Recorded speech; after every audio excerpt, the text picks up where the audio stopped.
Good evening, everyone, from Larry Knight Field in Sumrall, Mississippi. The Sumrall Bobcats have a date with the Northeast Jones Tigers and perhaps destiny. This is game 2 of the best-of-3 game for a South State Championship Series.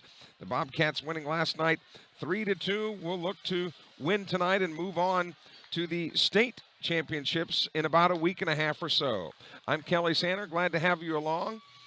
And the Bobcats ready to face the Tigers. Andrew Knight on the hill for Sumrall. He will face the following order. For Northeast, Bryce Sullins, the catcher, will lead it off. He's hitting .304 with 1 homer, 18 runs batted in. Zach Dice, the first baseman, bats in the 2-hole. Then comes their star left fielder, Kyle Braddock. The Tigers' star hitting .418 with 2 homers and 38 runs batted in. Charlie Strickland batting in the cleanup spot. He's playing third base tonight with a .319 average. Then comes the shortstop, Caden Paget. Jesse Herron will bat as the designated hitter in the 6-hole. And then rounding out the order for the Tigers, Larson Ellis, the pitcher, will hit for himself in the 7-hole. Then comes Dawson Pryor in center. He bats 8th. And Ryan Harrington playing second base tonight for the Tigers. He is batting 9th. So again, for Northeast Jones, who comes into this game with a record of 19 wins and 13 losses, it's Sullins, Dice, Braddock, Strickland, Paget, Herron, Ellis, Pryor, and Harrington. Meanwhile, they will face Andrew Knight, the senior right-hander, and the son of this field's namesake, Larry and Pam Knight's youngest son. His older brothers, Austin and Alex, each have a state championship at Sumrall. He's the only Knight boy that does not, but he's trying to get that win here tonight and get at least a shot, and this being his senior year. Knight comes in with a 7-1 win-loss record. He has a 1.84 earned run average. He has pitched 45 2/3 innings. He has surrendered 32 hits. He has walked 18 and struck out 67. So a very healthy walk to strikeout ratio. And we are underway with the first pitch of the night. Bryce Sullins fouls it right overhead from our broadcast location on the 3rd floor here of the press box at Sumrall. As you might expect, not a seat to be had. No wind really to speak of. And these teams getting ready to battle in a game that Northeast Jones must win. Breaking ball is high, 1-1 now. The lights have just been turned on here. The executive lounge in right field packed to the gills. The executive lounge in left field has a lot of people and very few seats to be had, if any, here. 1-1 pitch. There's a shot toward left field on the line. It is caught. Ryan Cole Broom was positioned perfectly to snag the line drive. So 1 up and 1 down. Sullins hit it hard, right on the numbers, or right on the screws rather, but lined it to Broom in left field. So here's Zach Dice now. Dice, the first baseman, righty versus righty this matchup, and the first pitch is on the inside corner, strike 1. A 4-man umpiring crew tonight, as assigned by the MHSAA. So all umpires, they have, what's the old adage? You've got one job, just one base tonight. That is high and inside, 1-1 now. From Andrew Knight to Zach Dice, Kyle Braddock is on deck. Braddock, a very dangerous hitter. Terrific hitter for Northeast Jones. Knight kind of from the stretch. Takes something off of that one and missed upstairs again, 2-1 now. With no wind to speak of, the Bobcats have got Dice played straight away. The outfield has Broom in left, Rayner in center, Dito in right. Here's the 2-1 pitch. Swung on, a little tapper at the plate, foul, and that evens out the count at 2-2. With Knight on the mound, Marshall Phillips playing third, Landon Holloman, the shortstop, Bryson Smith at second base, and Ethan Altman back from behind the plate. He is manning the first base bag tonight. Here's the 2-2 pitch. Swung on, check swing, got a piece of it and fouled it over into the football stadium. Walker Long, the battery mate to Knight, he's back there behind the plate. So there's your Sumrall defensive lineup. We'll get to the batting order when we go to the bottom of the first inning. Here's the 2-2 pitch to Dice. Strike 3 on the outside corner. Fastball caught him looking. And down he goes for the second out of the inning and of the game. And here comes Braddock now. Boy, is this guy a tough out. 2 homers, 38 runs batted in with a torrid .418 batting average. He's definitely an 8-cylinder model. This kid is a big, strong, good-looking athlete. Knight kicks and delivers. Power versus power here. Here's a chopper toward third. Phillips handles it, sets his feet, throws to first, and that retires the side. Up and down, 1, 2, 3. Go the Tigers. We go to the bottom of the first inning. When we come back, we'll set the Sumrall offensive lineup for you when we return. You're watching Sumrall Bobcat Baseball on the Sumrall Bobcat YouTube channel.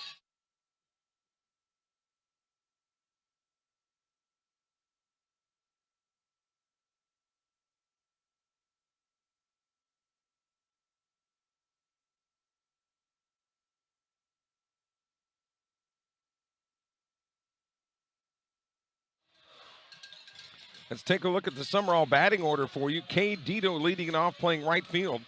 Holloman, as we mentioned, playing shortstop. He'll bat second.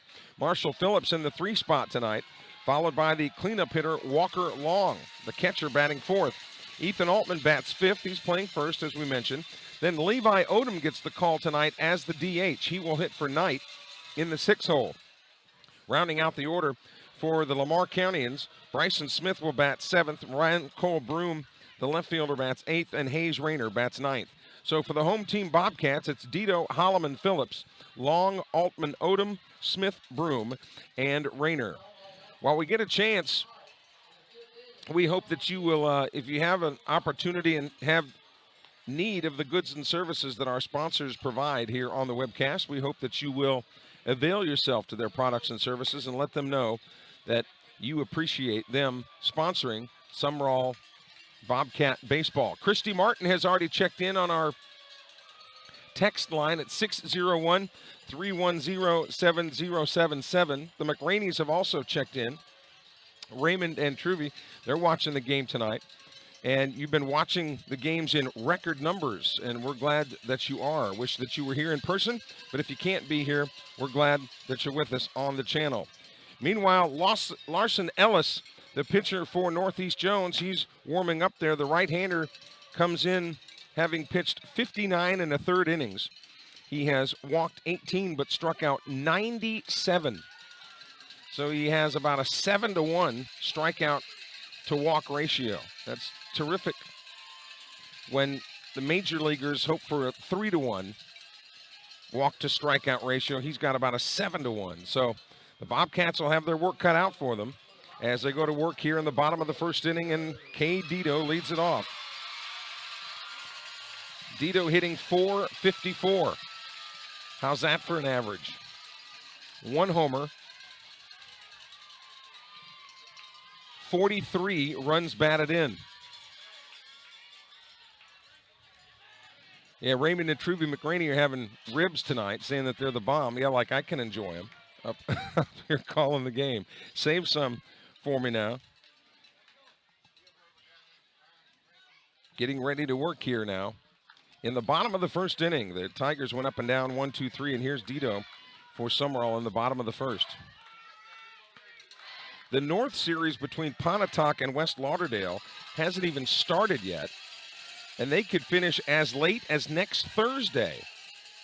Normally, the state championship would be immediately the week following the North and South state championships, but the winner of this series will have to wait a week and a half before they get to play again. That pitch is inside, 2-0 now to Dito.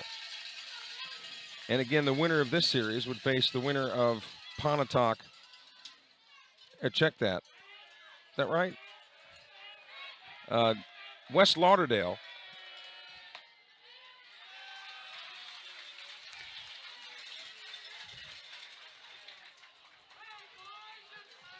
Pontotoc and West Lauderdale. And again, that series hasn't even begun. 2-1 the count to Dito here in the bottom of the first. Took something off of it and slapped it foul, and that'll shoo a bunch of Tigers from behind the dugout over here to our left. The Tigers in their black uniforms with white pinstripes. The Bobcats in one of about 6 different combinations. They've got the pinstripe pants and the blue tops. Andy Davis down there in the third base coach's box. His right-hand man Cooley at first base. Here's a little lazy pop that'll be in foul territory. Tracked easily and gloved there for the first out of the inning. No problem at all for the first baseman, Zach Dice. So Dito is out on the pop. And here's Landon Holloman now. Holloman, the gifted defender. Second base, usually can play some outfield, but playing shortstop in tonight's game, hitting .376 with no homers and 21 runs batted in. The first pitch is a fastball high. 305 down the right field line here in Sumrall, 325 down the left field line, 370 in the power alleys. But whatever you get tonight, you're going to have to get on your own because it is still and muggy here at Larry Knight Field. The 1-0 pitch, breaking ball missed, 2-0 now to Holloman. He'll be followed by Marshall Phillips, who has really done a lot of the heavy lifting for Sumrall, both pitching and hitting in the postseason. Ellis peering in to get the signal from his catcher, Bryce Sullins. 2-0 pitch is on the corner for a strike. 2-1 now the count. Northeast Jones playing in this final. South Jones has had a good baseball team. West Jones just won a state championship last year. So the whole Jones County area well represented. There's a swing and a miss. 2-2 now the count to Holloman. Boy, they are all around the outfield. Kind of homemade bleachers that they put on top of their cars and trucks out there to get a bird's eye view of this one. 2-2 pitch, swing and a miss. Got him to maybe fish for a pitch that was a little out of the zone, but that's the art of pitching. 2 up and 2 down, and here's Marshall Phillips now. Phillips hitting .438 with 5 homers and 44 runs batted in. Don't forget to check in on our text line tonight, 601-310-7077. That's 601-310-7077. First pitch to Phillips is a fastball strike on the corner. The Tigers certainly playing with a sense of urgency, and there can be few mistakes made by the Tigers. They have to win this game in order to send this to a game 3, which would be Monday night at Northeast. That pitch is high and inside to Phillips now, 1-1. Phillips headed to Pearl River along with Andrew Knight, who is pitching tonight for Sumrall. No score early on here in the bottom of the first. The 1-1 pitch. Phillips looks at a bender that's off the plate, 2-1.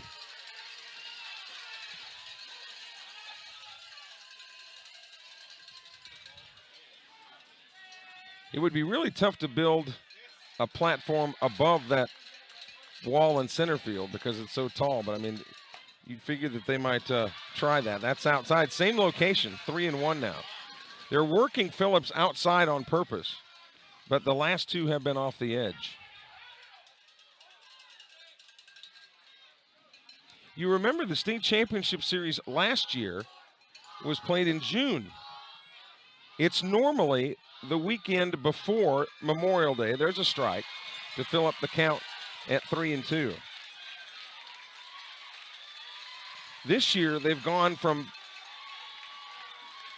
June back to the traditional weekend before Memorial Day. The only problem is that's next weekend. So again, the winner of this series will have to wait 10 days to play. Swing and a miss. He strikes Phillips out. And that'll do it for the Bobcats in the bottom of the first inning. No runs, no hits, no errors, nobody left on base. We have got a good one brewing tonight in Lamar County. No score between the Tigers and Bobcats. You're watching the South State 4A Championship Series on the Sumrall Bobcat YouTube channel.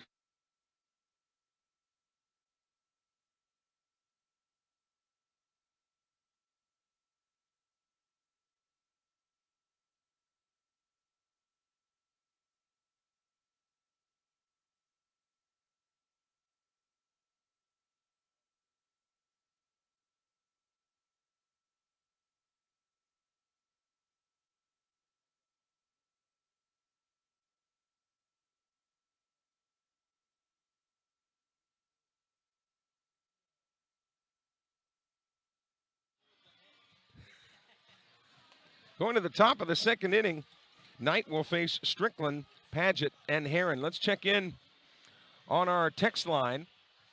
They're watching from Glenwood, Alabama. Kim Edwards is watching from the 334 area code.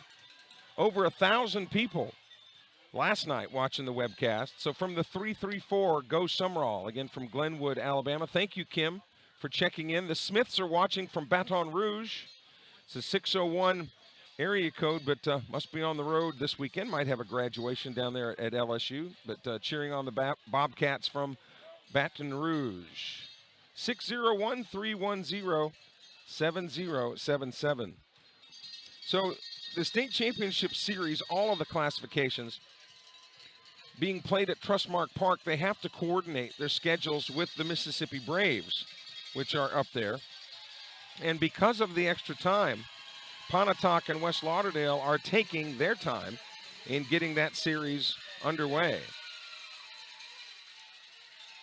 But this game would be over at the latest Monday night. Here's Charlie Strickland now to face Andrew Knight in the top of the second. First pitch to him, swung on, a little slow roller towards second. Bryson Smith can't handle it. It's into right field. It'll be ruled an error, an E4. So the Tigers have a man aboard. And here's Caden Paget now. Paget, a left-handed hitter, hitting .296 with 2 homers and 32 runs batted in. So the Tigers making some noise quickly here in the top of the second inning. Sumrall won it last night 3-2, so they've got a 1-0 lead in this series. First pitch swung on. There's a base hit into right field. They'll have to move station to station as it was slowly hit. So Strickland will hold at second, and Paget has singled to right. The Tigers have runners on first and second with nobody out. From the 601, some Northeast Jones Tigers fans checking in. Glad to have you with us. They've got the little emoji there with the tiger and the baseball. Go Tigers. They're watching the Odom boys from the 228 area code tonight. Grandpa Mike. And working in Biloxi tonight. Glad to have you along. Playing bunt right here as Heron comes to the plate. Heron, the designated hitter. Left-handed hitter against the right-handed pitching Knight. This is your textbook bunt situation. We'll see if the Tigers play it that way.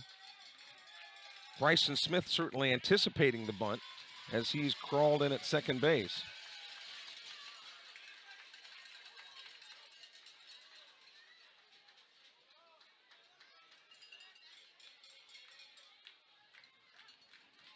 But that pitch, he let go by.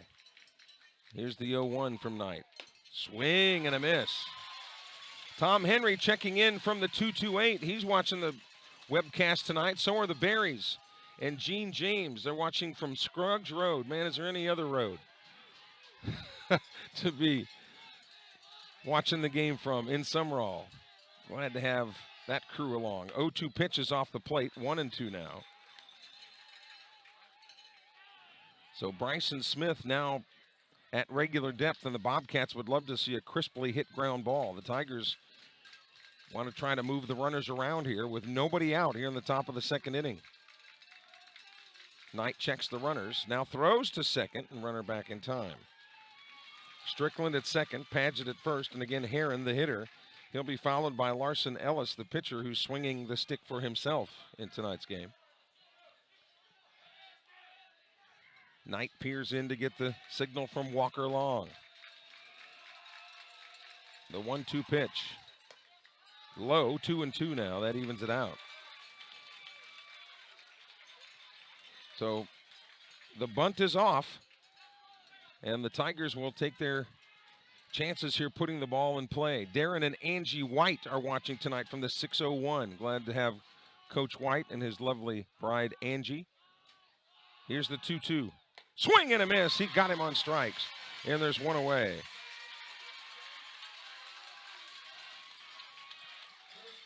So here's Ellis now. Ellis hitting .218 with no homers and 12 runs batted in. he can help his own cause here. So the Tigers elect not to bunt there, and Ellis will have to try to help himself. Again, the throw to second base, runner back in time. Trey Crawford is watching from home tonight.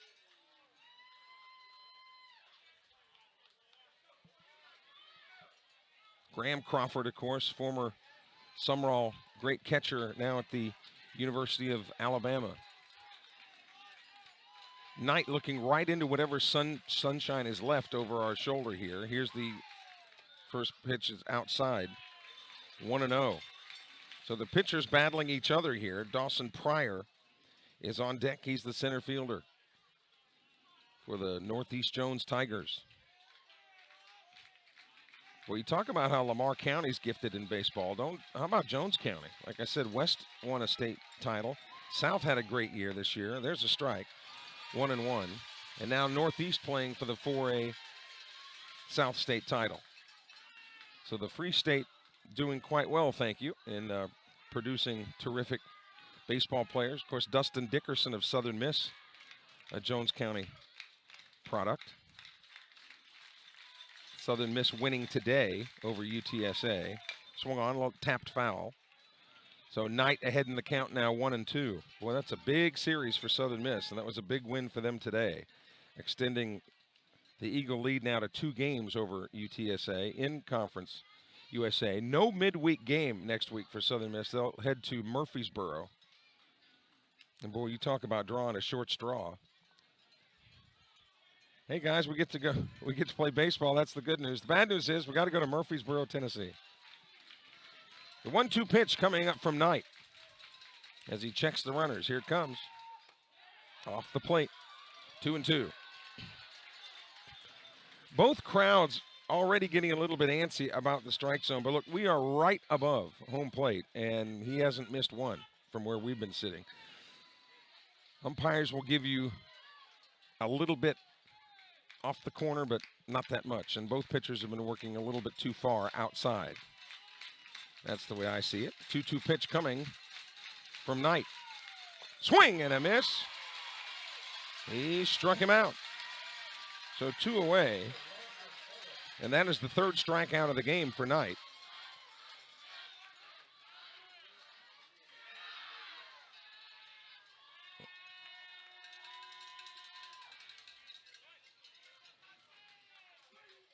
Now is Ellis.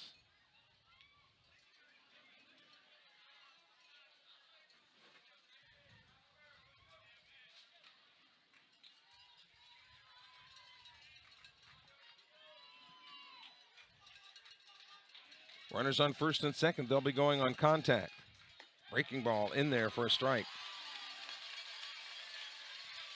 I was 1 off on my score sheet, y'all. Northeast folks probably figured that out.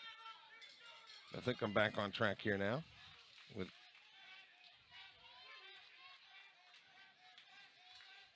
Ellis up to bat. Righty versus righty, the matchup.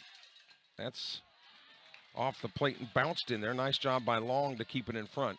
Runners don't have to worry about being doubled up. They'll be off with contact. No score, top of the 2nd inning. Sumrall trying to punch a ticket to the state championship again. Northeast trying to get the series back to Northeast on Monday night. The 1-1. Low again. 2-1 now. Pryor in the on-deck circle.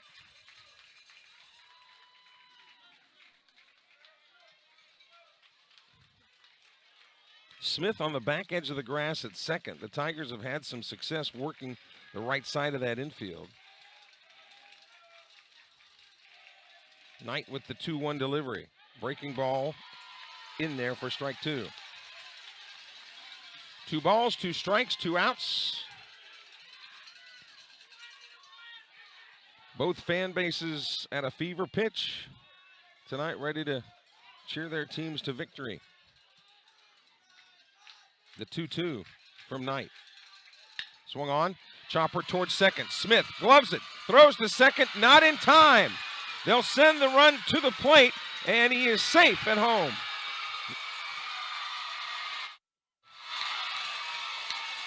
It was a base hit all the way.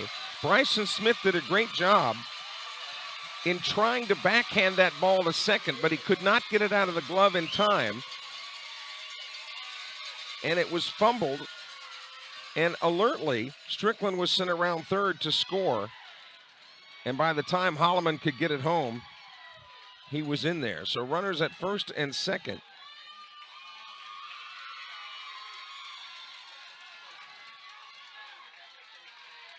Ellis credited with an RBI. And again, runners at first and second now, 2 away. And it'll bring up Dawson Pryor, the left-handed hitting center fielder. But again, that was a base hit all the way. So great job by Smith just to knock it down. First pitch is low, ball 1 to Pryor.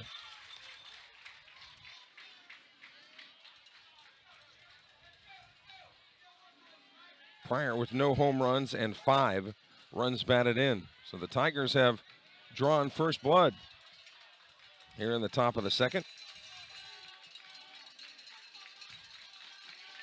Knight comes set and kicks and delivers. Swing and a miss. 1-1 now.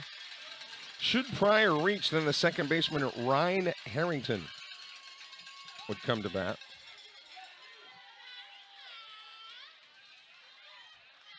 Or no, check that. Pryor's the number 9 man in the order. Sullins is on deck. The 1-1 pitch. Swung on, lifted foul. That'll get over to Miss Shirley's yard. And I saw Shirley Haddix tonight. And the ball was sitting right down behind home plate. She was always very gracious and extended a handshake. Of course, her house is right over here to the left of us.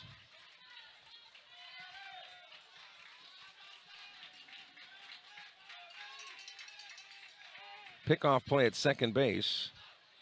Not near in time. As Padgett back in there in plenty of time.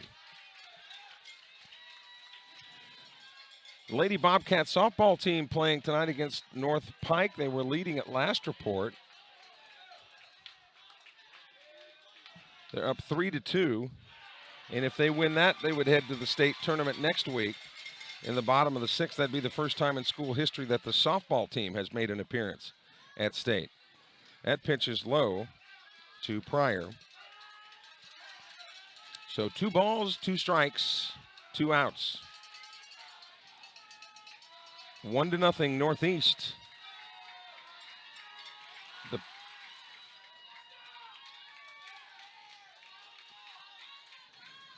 They're playing Pryor to shade. They're shading him toward left just a little bit. So Rayner right under that 370 sign in left center. That's off the plate. 2-2. So now the carousel will begin. 3 balls, 2 strikes, 2 outs. As soon as Knight commits to the plate, the runners will be off to the races, which is a big advantage to the team hitting, because anything that goes in play, if happens to get through, the runners have already got a head start. So Knight peers in at Walker Long. Big pitch here for Knight. The 3-2, runners going. High and outside, ball 4, and the bases are loaded.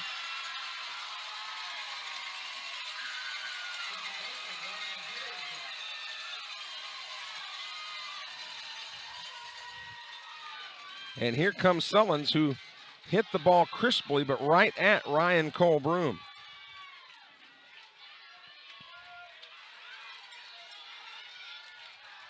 His first time up. There's no place to put him. Defensively, obviously, you've got to force out anywhere. But the Tigers will be moving on contact with 2 away and the bags full. First pitch bounced in there for ball 1. Again, a yeoman's job by Long to keep it in front of him, because Padgett was streaking down the line at third to try to gain any advantage, because every run, you know, is going to count, especially in a low-scoring series like this one. The 1-0 pitch Low, 2-0. So now if you're the hitter, if you're Sullins, you're probably sitting dead red fastball right here. Takes a lot of the guesswork out of hitting if you know what's coming. And I'm not saying that is what's coming, but I'm saying you got to play the percentages and think the fastball is coming.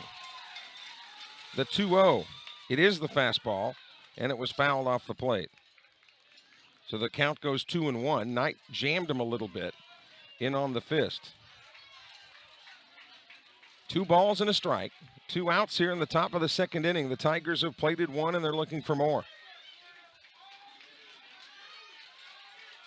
Even though Sullins is right-handed, they play him to pull a little bit. Pickoff play at second. Not attempted.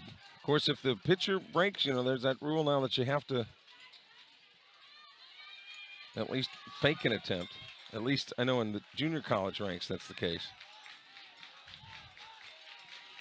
2-1 the count to Sullins. Way inside, gets away from Long, streaking to the plate, head first, and scoring is Padgett. Everybody else moves up a station. It's 2-0 Tigers. And that has electrified the Northeast crowd over here to our left.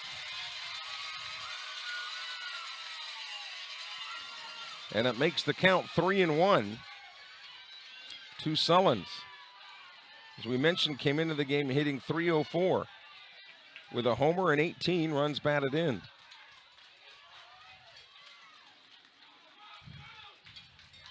Knight comes set and brings it home. Swing and a miss. Just challenged him with the heater there.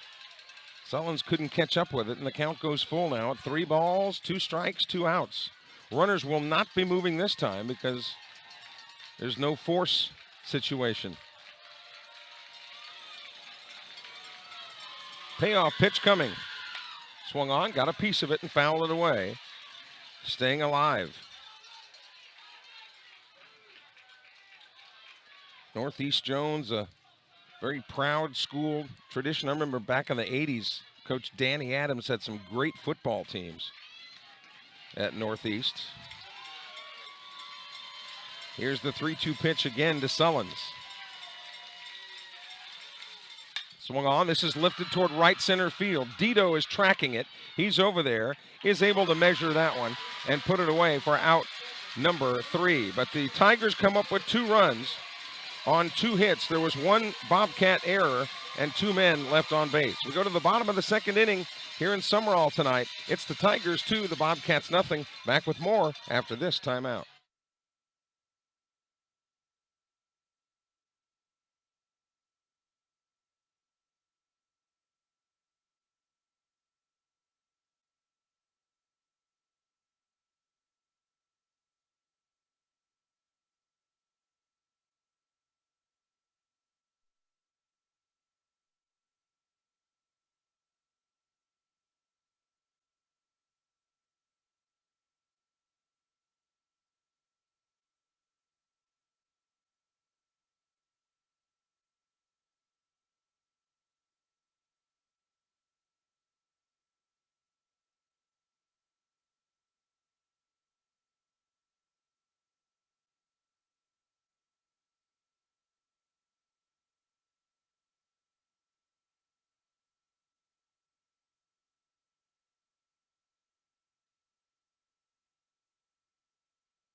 Back at Larry Knight Field tonight, the Bobcats will send up Walker Long, Ethan Altman, and Levi Odom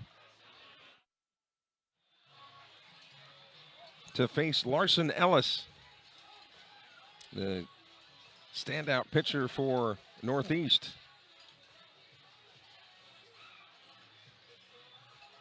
Northeast beat Purvis in their last series. Of course, a lot of people were thinking that a all Lamar County final was to be in the offing, but the Tigers had something to say about that and dispatched the Tornadoes in 2 straight games. So that shows you the caliber of this Northeast team.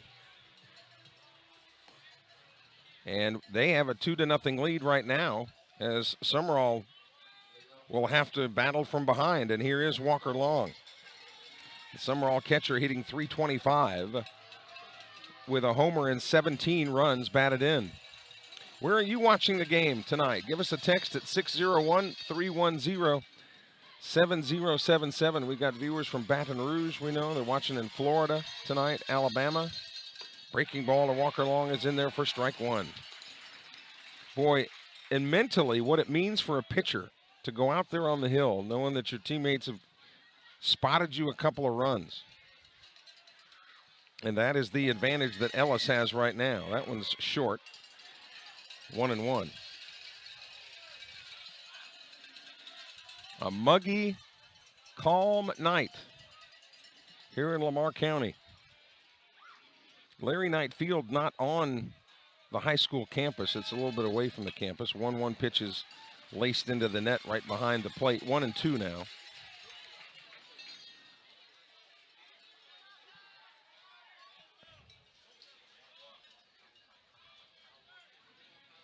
Long does have some home run power. He's put one out this year with 17 runs batted in.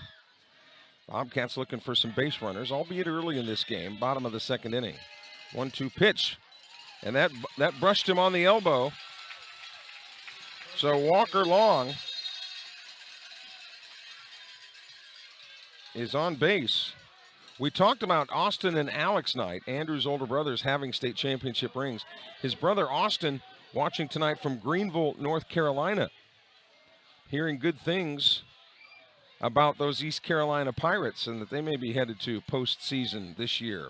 From the 770 area code, go Bobcats from the Polk family, P-O-L-K. Glad to have them along as we check in on the text line. Here's Ethan Altman now. And now calls for time and gets it. Altman hitting, get this, .435 with 2 homers and 34 runs batted in. Rod and Reva West are listening, traveling from Starkville back to Sumrall, and they say, go Bobcats. Well, Rod and Reva, it's okay to listen, but whoever's driving, keep your eyes on the road. We'll try to describe it for you as best we can. Breaking ball is in there to Altman. He's behind in the count now, 0-1. Playing Altman straight away. I would expect both defenses to play the opponent pretty straight away tonight with absolutely no wind.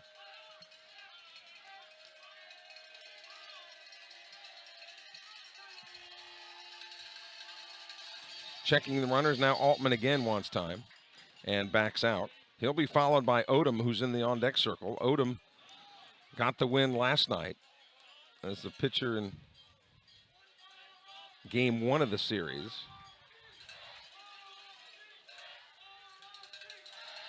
The 0-1 pitch is too high. McNair down there at first base now running for Long, the catcher.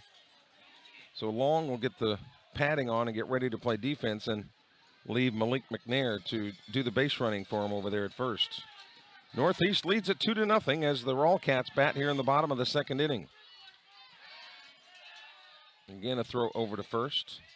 Jim, Julie, and Darby Ford are watching from Memphis. Thank you very much. I don't know why that is. Every time I say Memphis, I have to say it like that, followed by a thank you very much. Breaking ball. Here's a little flare out toward right field. And sliding and making the catch out in right field. Great play. And so there's one away.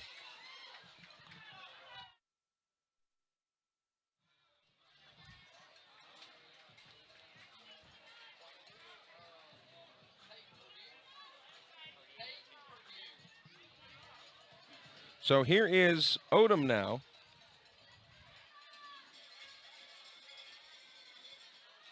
Purdue in right field making that catch. Runner going.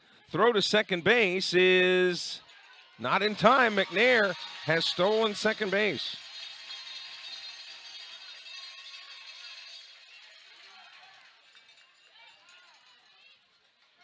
So he's there with one away.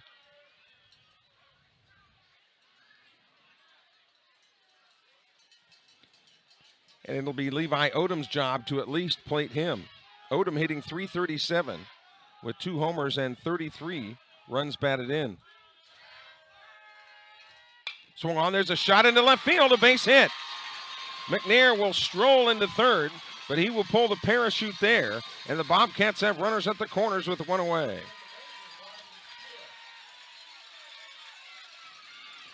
And here's Bryson Smith now.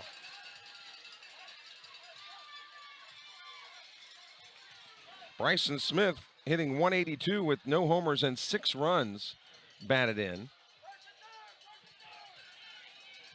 So they'll set the defense. Bryce Sullins, the catcher, out to run through a series of signals as to how they want to play a first and third situation with less than 1 out. Smith hitting 7th in the order.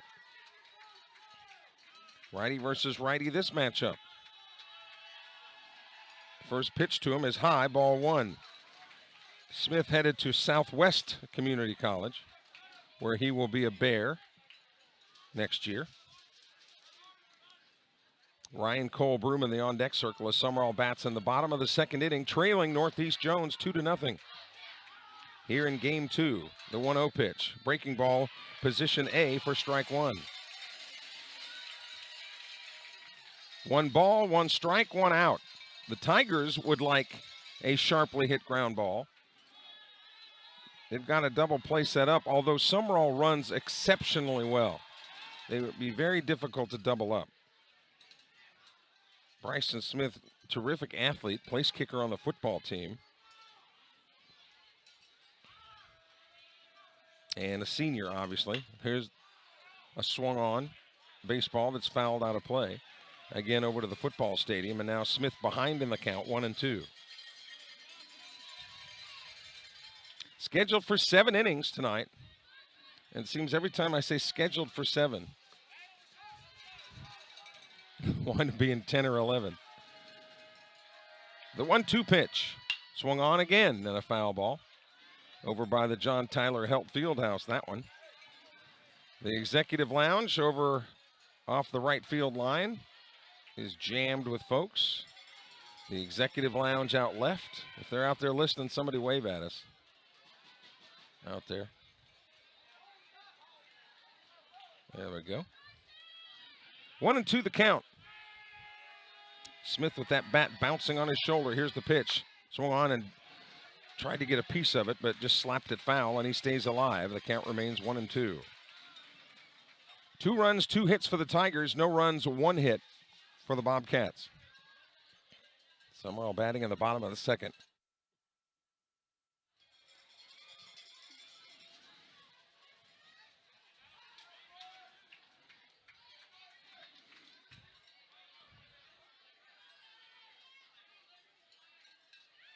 Checking the runners at the corners. Here's the 1-2. Breaking ball. He got him on strikes. Bryson Smith struck out, and the catcher Sullins went to throw the man at second out, and Bryson Smith got in his way. So we may have a catcher, or we may have an interference call here on Bryson Smith. Again, the hitter, Smith, struck out to record the second out. As he started back to the dugout, he stepped in front of, it was inadvertent, but he stepped in front of Sullins, the catcher, who was trying to make a throw to second because Odom was on the move. They may rule that Bryson Smith interfered with the throw, and therefore Levi Odom would be recorded out at second base. So we'll have to see how they rule it here.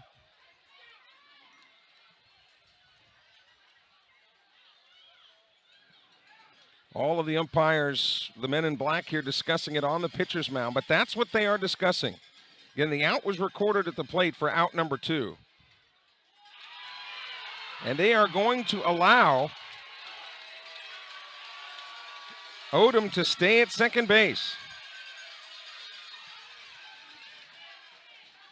And the Tigers want to discuss this. Sullins didn't throw the ball because Smith was in front of him. And he may have hit Smith right in the head had he cranked it up.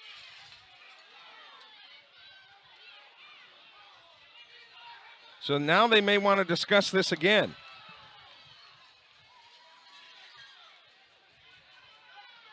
So here come the men in black one more time. 2-0 Northeast Jones leads, but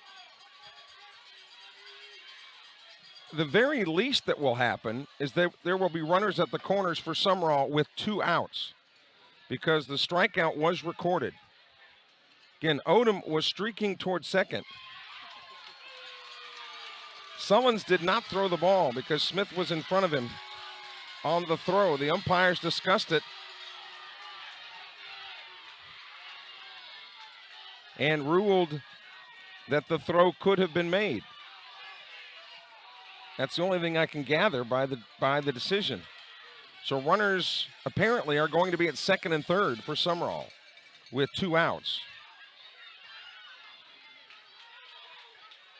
And of course, the Tigers know that with runners on second and third, a base hit with 2 outs would potentially tie this game.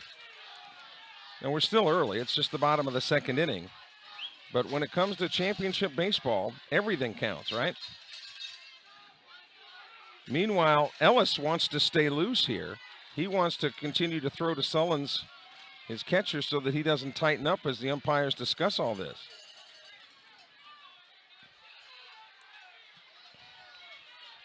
McNair is at third. He came on to run for Walker Long, who began the inning after getting hit by a pitch.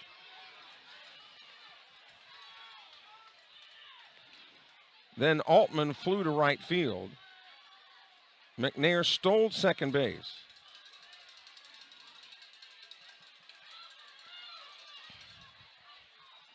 Odom singled, which had runners at the corners at first and third with 1 out, and then Smith struck out for the second out. And on the strikeout, Odom attempted that steal. Sullins went to throw, and Bryson Smith, after striking out, stepped in front of him, but apparently not to where Sullins couldn't make the throw. That's the interpretation by the umpires. And so here's Ryan Cole-Broom.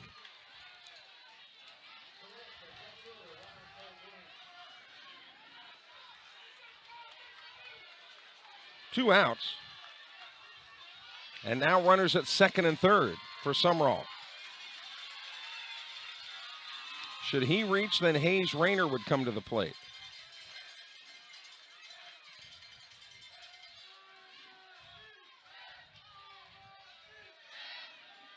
First pitch, swung on, chopper towards short.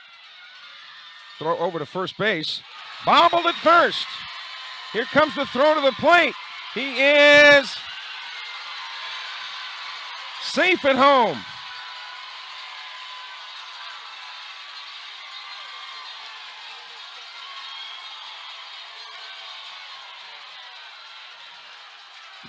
Now they may rule that Odom, as he was running to third, waved his hand in front of the defender to disrupt his concentration. The throw was made, but the ball was not dug out at first base.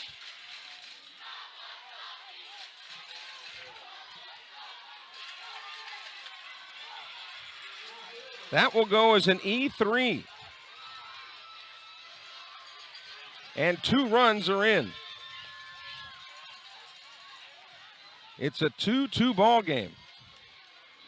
Wow, a lot has happened in just this inning. Then they just appealed to the home plate umpire that Odom never touched the plate when he slid home. That he landed on top of the catcher but never touched the plate. He was ruled safe, and we are tied at 2. And now the Tigers want to discuss this, as Hayes Rayner will go down and talk to Andy Davis. So both fan bases have had a lot to chew on here in this second inning.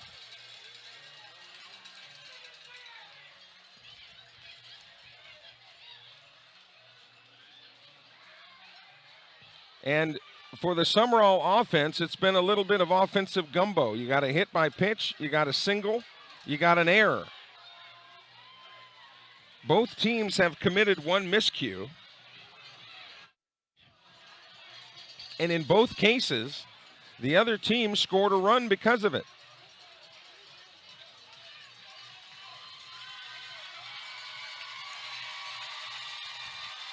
So Broom is at first base with 2 outs, and 2 runs are in.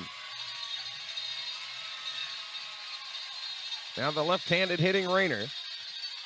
Rayner hitting .224 with 1 homer and 20 runs batted in. Darren Norrid has checked in tonight. Good to hear from Darren. Action wild, and who says baseball doesn't have any action? Now Rayner wants time, and he backs away. Steve Cooley with some instructions.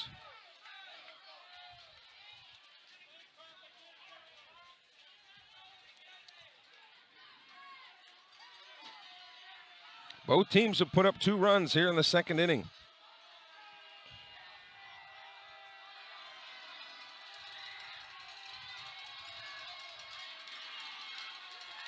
Ellis is set.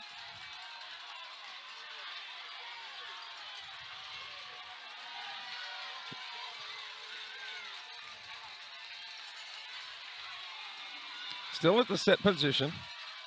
Runner at first and 2 away. Should Rayner reach, they would go back to the top of the order.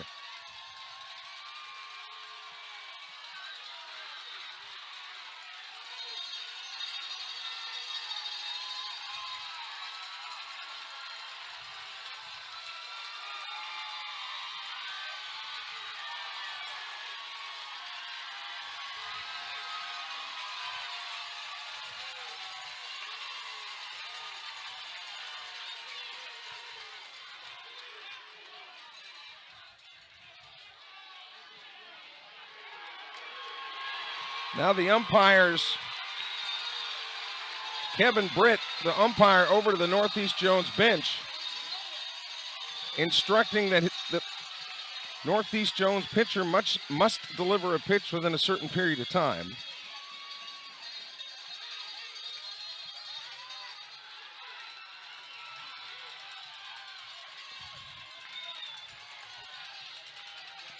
Two-two ball game here in the bottom of the second inning. Boy, this has got all the drama of an HBO miniseries.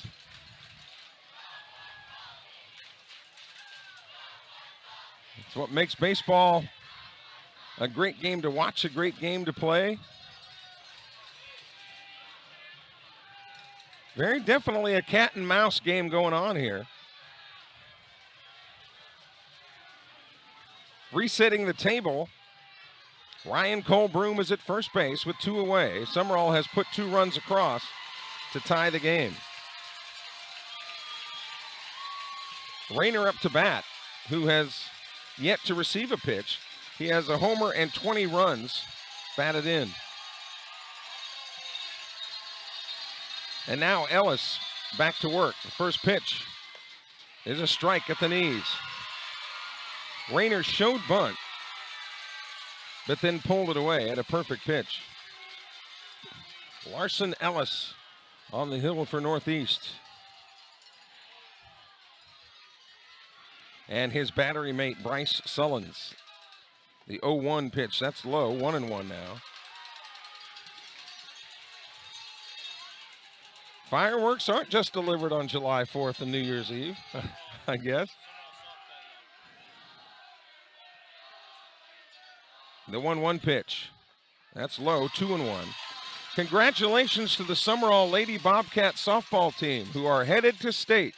They defeated North Pike in Game 3 of that series. So for the first time in the history of Sumrall School, the Lady Bobcats softball team will play for the gold. 2-1 pitch. Strike on the outside corner. 2-2 now. 2 balls, 2 strikes, 2 outs.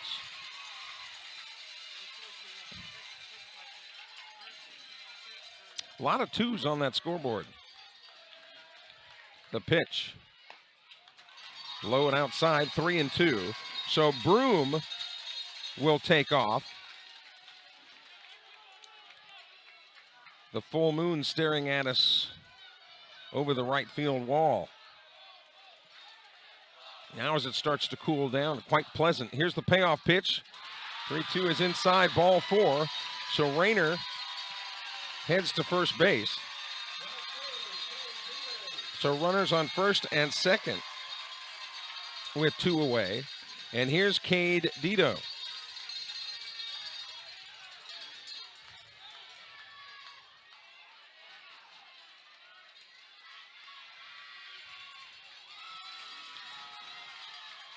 Dito popped into foul territory his first time up.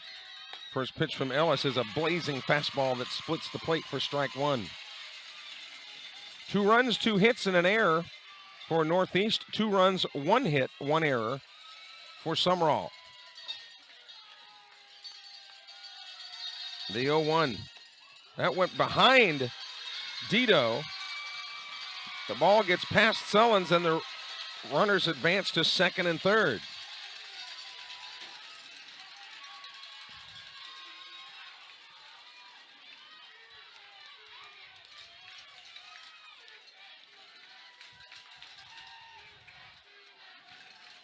Ellis gets the sign from Sullins. Here's the 1-1 pitch. Breaking ball. There's a chopper towards short. Should be routine. Throw over to first. Play is made, and Dito is out. So the Bobcats come up with 2 runs and have tied this contest. At the end of 2 here in Lamar County tonight, it's Sumrall 2, Northeast Jones 2. The Tigers will come to bat in the top of the third when we return in a moment. You're watching the 4A South State Championship Series on the Sumrall Bobcat YouTube channel.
Zach Dice will lead it off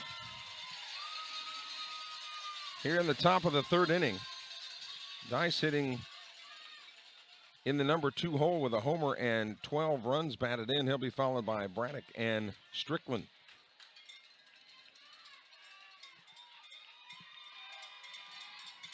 Andrew Knight still on the hill.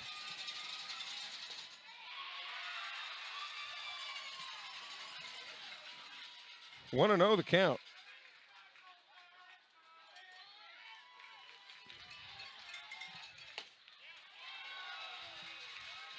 Two and 0 now. Dice in his first at bat struck out looking, so he's ahead in this count, 2 and 0. Way inside. Clearly lost the handle on that one, and Phillips will come in to try to settle him down a little bit. And Walker Long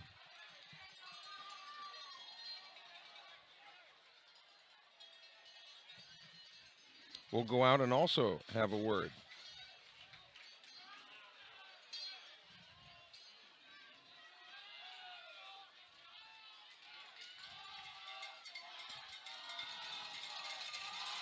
You know he's going to be on the take here on the 3-0.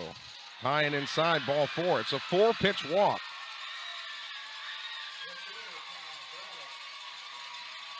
To Dice. here to lead off the third, and here comes Kyle Braddock now. Braddock hitting .418 with 2 homers and 38 runs batted in. He hit it to Phillips his last time up. The Bobcats would like for that to happen again. The double play would be in order.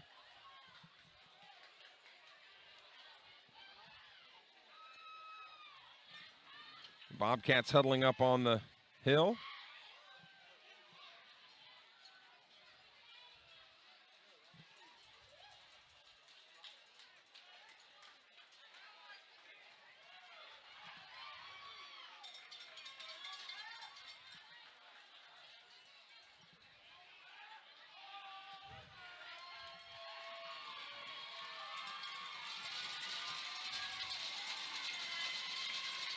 That left leg open in the batting stance. Knight comes to the plate, takes something off of a little bender that was able to nibble the corner for a strike.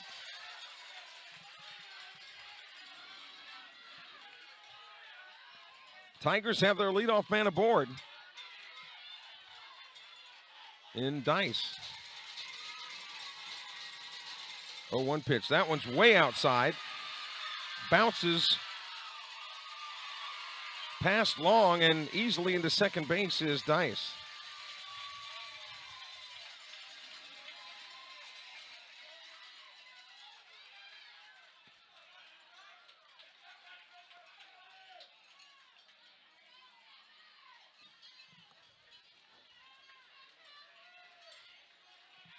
So 1-1 with a runner at second base. He doesn't have to go anywhere. Dice is not forced anywhere.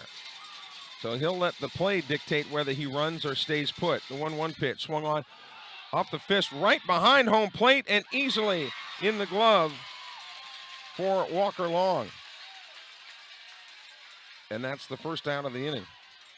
And here comes Charlie Strickland now, the third baseman.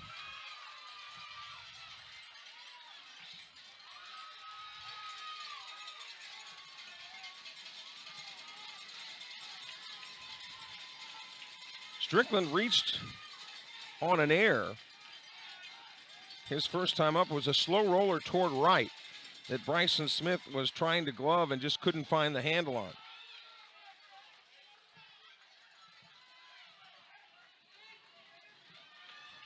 And he wound up coming around to score the first Tiger run.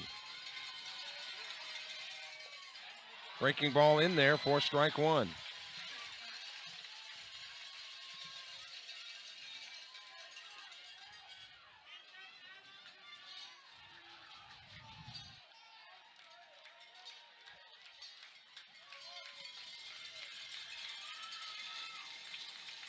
Knight checks the runner.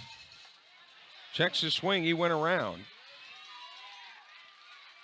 But on the play, Dias advances to third because the ball got away from Long.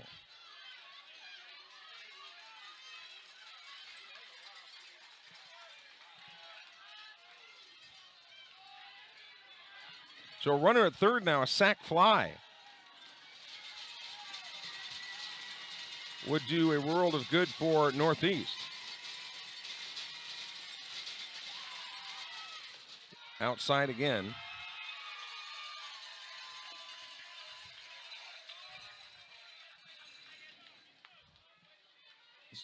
So 1-2 the count to Strickland, who's hitting in the 3-hole here. Now check that. He's the cleanup hitter. The 1-2 pitch. Swing, and whoa, the bat goes flying into the net. But the long and the short of it is he swung and missed. So he's out on strikes. So 2 away. And here comes the number 5 hitter, the shortstop, Caden Padgett.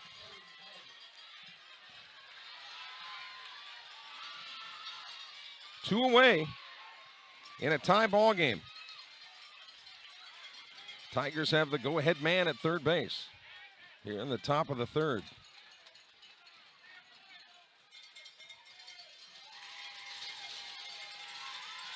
First pitch is fouled into the screen. Got the pitch that he wanted. It was a little bit up in the zone, but those are the ones that you want to try to tattoo.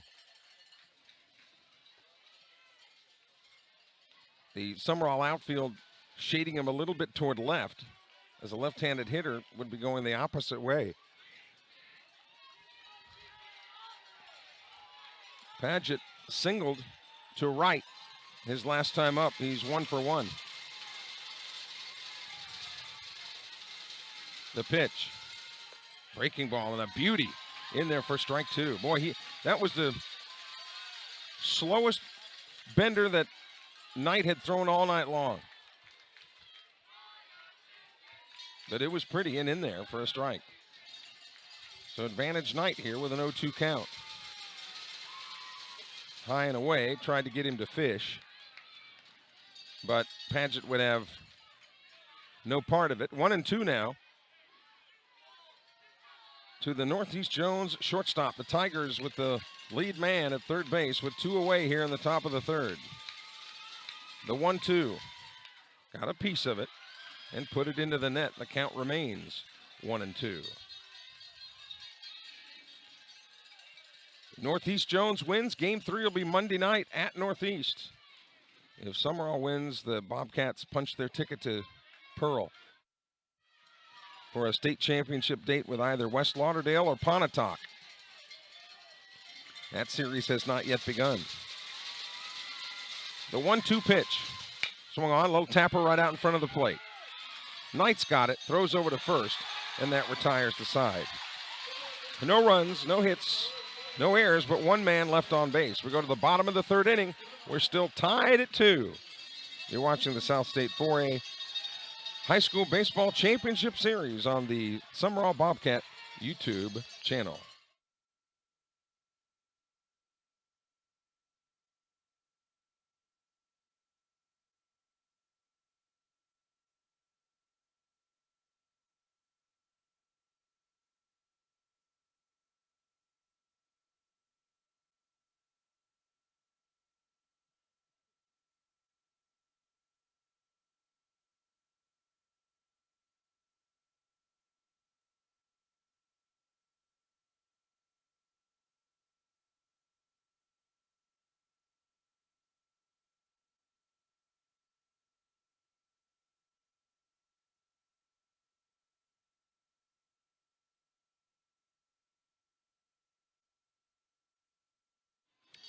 Kelly Sander back with you at Larry Knight Field in Sumrall as the Bobcats, the home team tonight, come up to bat in the bottom of the third inning. And they will send hitters 2, 3, and 4 to the plate. Landon Holloman, Marshall Phillips, and Walker Long. Facing Carson Ellis. Terrific right-handed pitcher for the Tigers. You were talking about the Jones County schools, all of them kind of having successes in baseball. Laurel is the only, and Laurel's considered a city school, not a county school, but Laurel's the only team in that area that really hasn't had much success in baseball, but the Tornadoes have been terrific on the football field. So here we go. Landon Holloman, who struck out swinging his first time up, will lead off the inning. Holloman hitting .376 with no homers and 21 runs batted in. A lot of you watching from all over the country tonight. If you haven't checked in yet, we'd love to hear from you. 601-310-7077. That's 601-310-7077. First pitch to Holloman is outside, ball 1. The Bobcats are not a team that are going to sit here and just hammer home runs all night long, but they put the ball in play. They are terrific athletically, quick and fast and smart on the bases, and create a lot of defensive pressure because of those attributes. I think at one time last night, or game 1, there was over 1,000 people, or at least computers, that were tuned in to the webcast. they certainly want to be careful with Holloman because Phillips is on deck.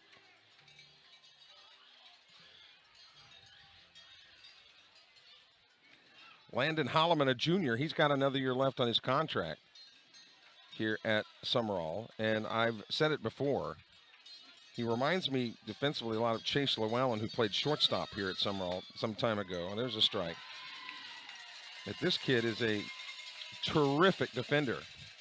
The Edward Little family, they're watching in Baton Rouge tonight. Well, it must be something going on in Baton Rouge down there. Here's the 1-1 pitch. There's a strike, 1-2 now. Chase Smith is listening from Charlotte, North Carolina. He's in the Northeast Jones Tiger class of 2012. Chase, glad to have you along. And Leah in Southington, Connecticut watching, a 1995 Tiger class graduate. That's outside, 2-2. So glad to have Sumrall and Northeast Jones fans with us, cheering for their respective teams. I understand there's a youth baseball tournament in Baton Rouge. A little travel ball. Is that pitch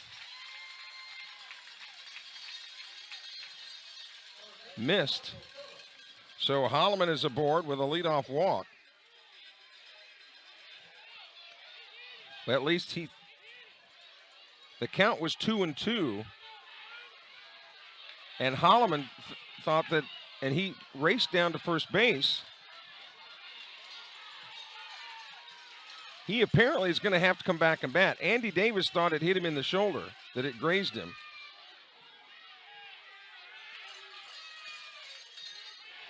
But the umpire doesn't think so. And if it didn't hit him, he'll have to come back and address a 3-2 count. So another turn and twist in the plot here tonight, as the umpires will convene once again.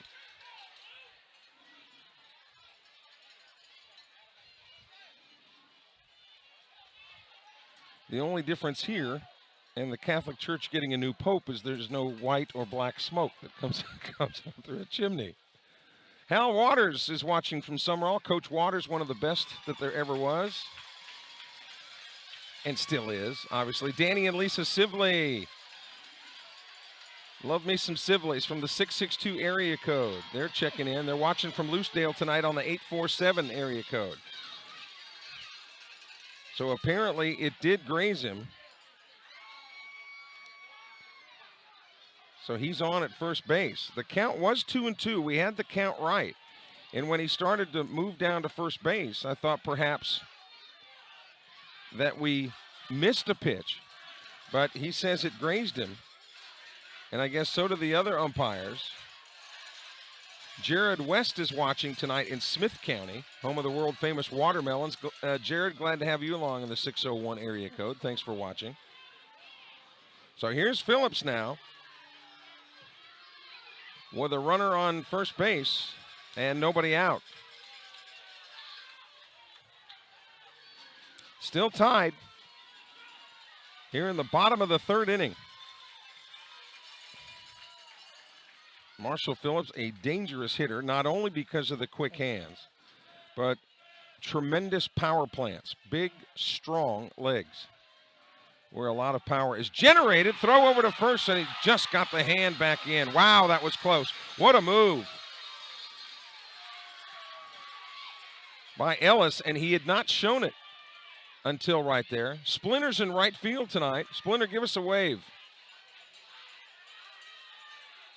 Trying to look for that wave in right field from our location here. Watching the game at bird's eye view. Says, let's go, Cats. Swing and a miss. Challenged Phillips with a heater and blew it past him. JMFD is watching from Alamo, North Dakota. Says, go Sumrall. JMFD apparently not giving us his name. Maybe the IRS is after or something. JMFD. Kim Harrington Hudson watching the game. That pitch is outside, and no attempt to even throw Holloman out at second, so he's there. with a 1-1 count. Kim Harrington Hudson is in the Northeast Jones class of 95 from the kill. She's watching the game tonight. Janet West is watching from Jones County. Glad to have Janet West from the 601. 1-1 the count here to Marshall Phillips, trying to put the Bobcats ahead here in the third. Breaking ball, there's a chopper up the middle for a base hit. They will hold Holloman at third base. Andy Davis thought about sending him, but then told him to put on the brakes. So they've got runners at the corners now and nobody out. And here's Walker Long, who was hit by a pitch his first time up. Perry and Gene McDaniel are watching from Mountain City, Tennessee. They're Sumrall Bobcat fans and say, "Go Cats." Thank you for checking in, Perry and Gene. Just shows you the Bobcat and Tiger Nations are far and wide. Again, runners at the corners, nobody out, and here's Long hitting .325 with 1 homer and 17 runs batted in. The pitch, swung on, fouled into the screen. Phillips was going on the first pitch. The danger of going on that first pitch is if Walker Long lines it to any one of the defenders, it's about an easy a double play as you're going to find. But coaches certainly know that gamble when they put the man in motion. So 0-1. Ellis looks in at Long.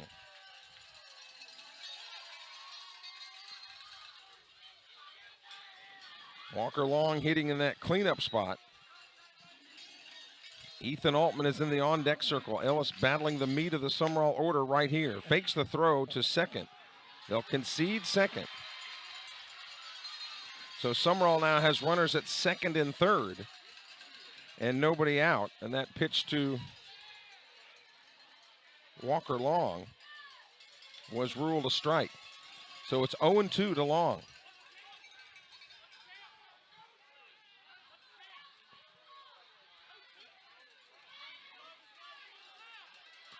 Andy Davis thought that pitch was too high, but it's 0-2 in the books.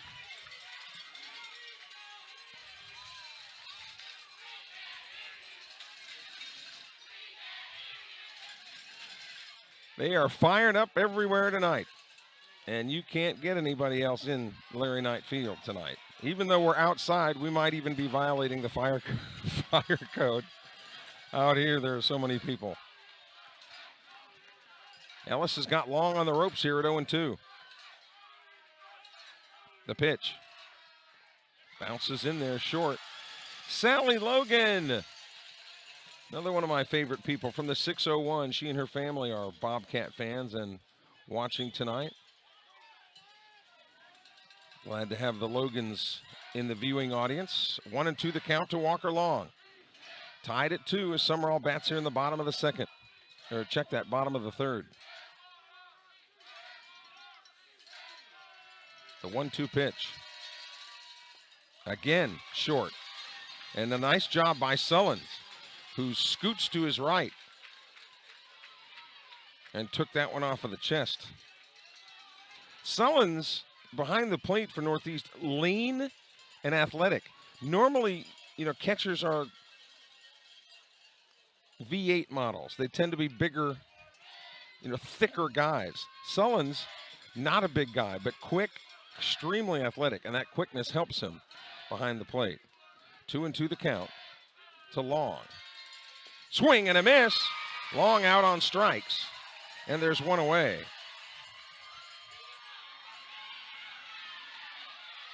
Long ran to first base thinking that the ball was dropped, and the home plate umpire had already indicated that he's out. Home plate umpire is ruling that Long is out, so he'll go back to the dugout, and there's one away.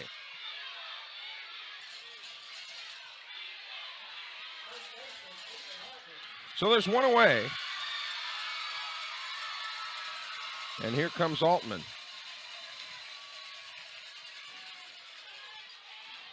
If you're a Northeast Jones fan, that's exactly what you wanted to see, is a strikeout there. Andy Davis and the Bobcats want to try to put the ball in play here and put pressure on the Tiger defense. Ellis back off of the pitching rubber. Greg and Tamara Robbins are watching tonight. First pitch in there for a strike to Altman. Altman's first at bat resulted in a flyout to right field.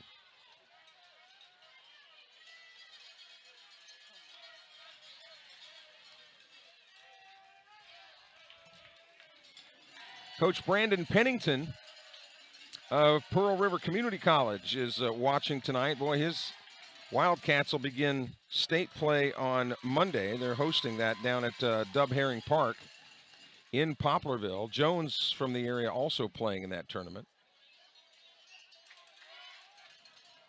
1-1 the count to Ethan Altman. Runners at second and third. Holloman is at third. Phillips is at second. So they don't have to go anywhere. They're not in a force situation.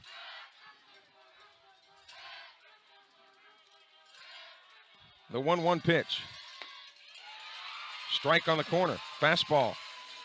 Altman, I think just by the way he reacted there, was anticipating something off speed and guessed wrong. So he's behind in the count here, 1-2. He has got his right foot on the very back chalk line of the batter's box. Ellis peering into Sullins to get the sign. And here is the 1-2 pitch.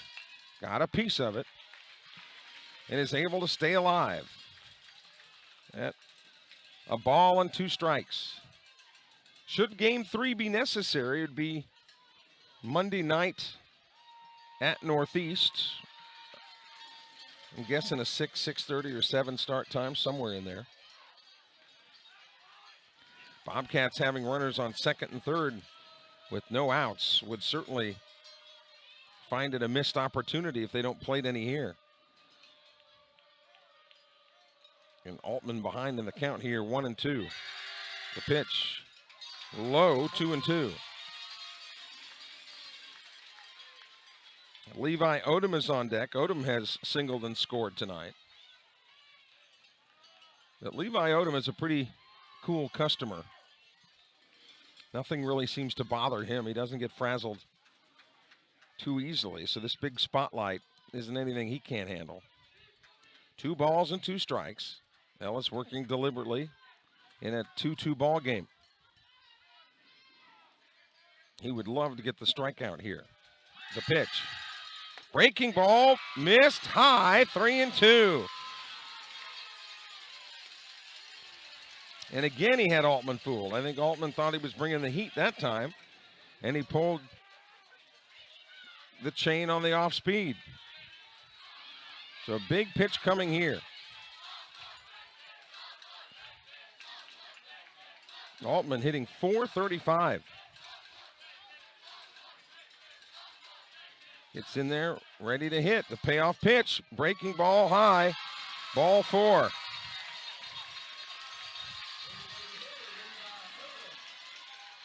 So here's Odom with the bases loaded and 1 out.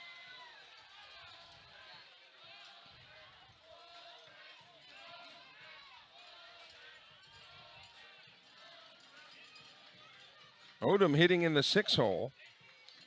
Bryson Smith is on deck now. Sumrall batting in the bottom of the 3rd with 1 out. Bags are juiced. Bags full of cats. Odom hitting .337 with 2 homers and 33 runs batted in. First pitch to him, high and inside, ball 1. Odom is headed to Mississippi Gulf Coast next year. We mentioned Brandon Pennington, the pitching coach at Pearl River. Pennington went here to Sumrall High School. And to see what that Pearl River team is doing now is remarkable. Both Pearl River and Jones, as we mentioned, in that tournament in Poplarville starting on Monday. The 1-0 pitch, high and inside, 2-0. And now Sullins wants to talk to his pitcher.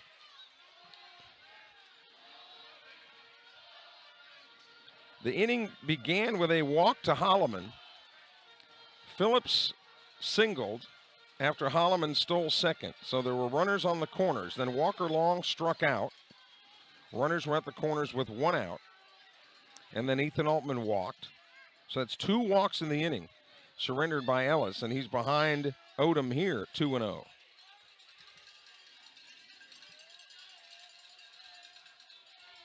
One out. The 2-0 pitch. Breaking ball right there for strike 1. Pretty pitch. And nearly unhittable. The Tigers have Odom played dead straight away. Again, wind has not only not been a factor, it has been non-existent. Muggy and humid a little bit earlier as things begin to cool down a little bit, becoming more tolerable. 2-1 pitch swung on. This is a pop-up into foul territory. Will it stay in the park? It will, and it's caught at first base. 2 away.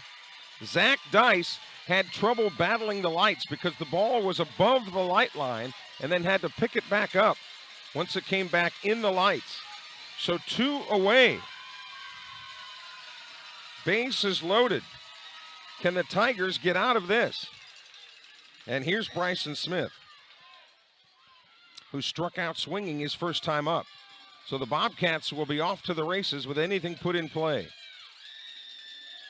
2 runs, 2 hits, 1 error for Northeast Jones. 2 runs, 2 hits, 1 error for Sumrall. First pitch is high, ball 1. So to show you how dead even these teams have been, even the line score is exactly alike.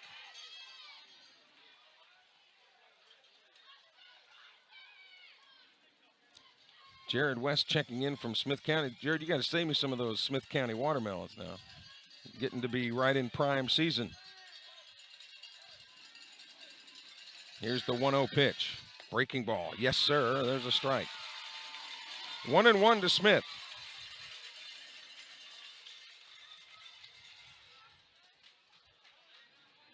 Holloman at third. Phillips at second. Ethan Altman at first. Nowhere to put Bryson Smith. It's he against Ellis, the pitcher for Northeast. Bases loaded with 2 outs for Sumrall here in the third. The 1-1, too high. 2-1, advantage to Smith again. And now the third baseman, Strickland, wants to come in and talk to Ellis. Boy, Ellis is working his tail off. He's dripping in sweat on the mound. But that shows you not only the intensity of the game, but the weather conditions. A little bit muggy, as we mentioned tonight. Meanwhile, back at the ranch, Bryson Smith trying to plate some Bobcat runs. The 2-1 pitch. Breaking ball high, 3-1.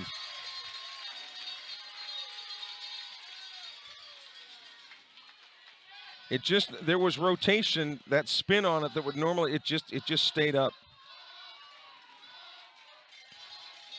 Ryan Cole Broom is on deck.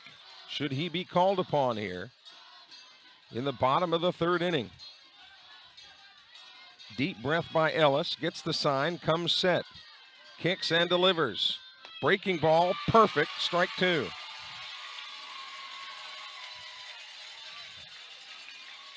What a pitch coming up.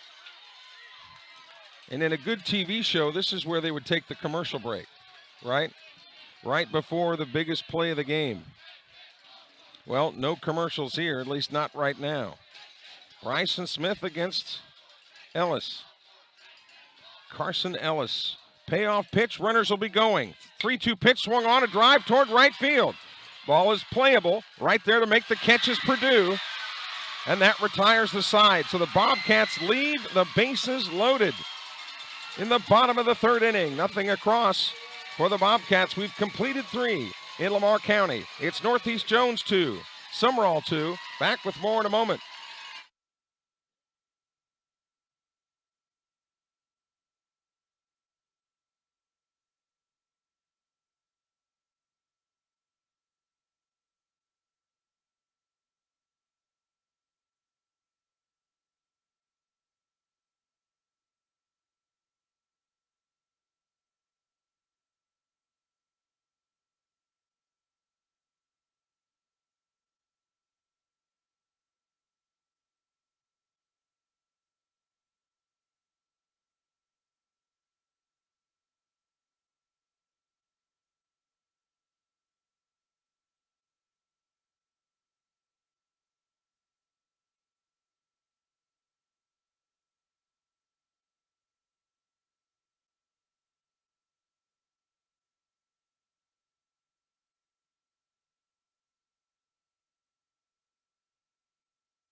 So here we go to the top of the fourth. Well, we've got a good one tonight, don't we? Sumrall and Northeast Jones. Andrew Knight back out there. He will face hitters 6, 7, and 8. Peyton Purdue, Jesse Herron, and Carson Ellis in this 2-2 ball game. Sumrall looking to make a state championship appearance for the 10th time.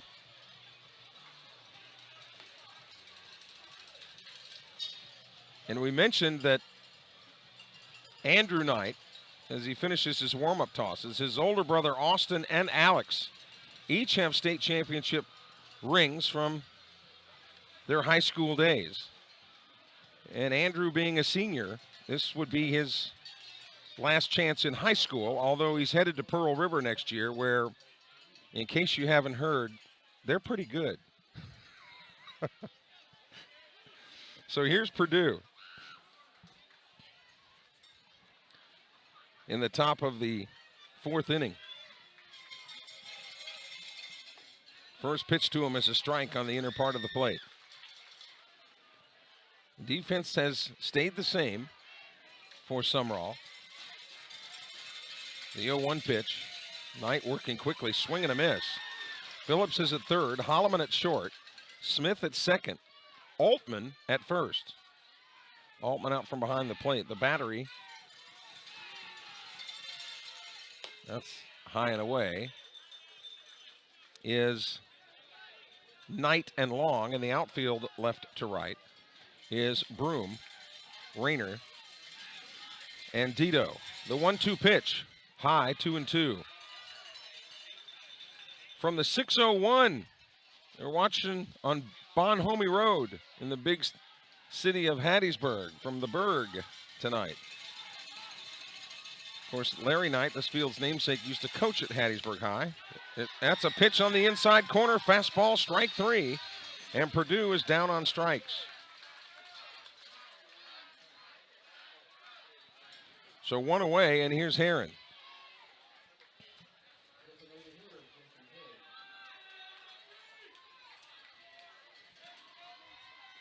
Righty versus righty, the matchup here. First pitch from Knight. Checked his swing and then took ball 1.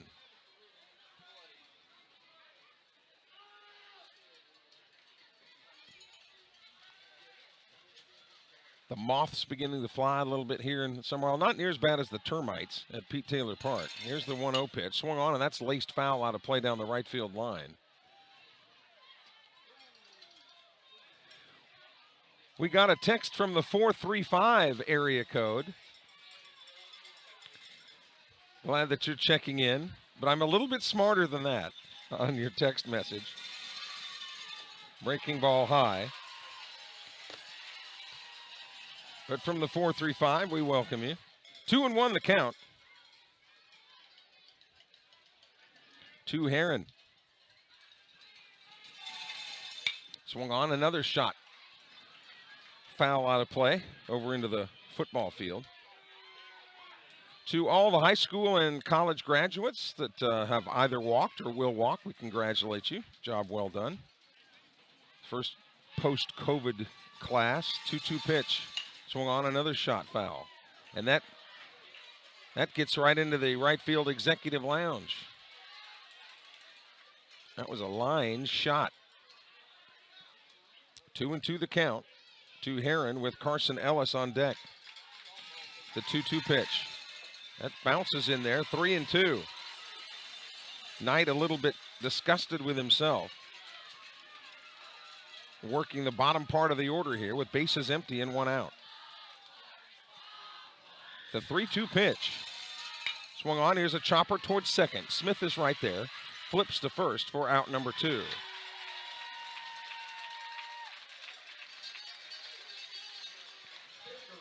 So 2 away, and here's Ellis.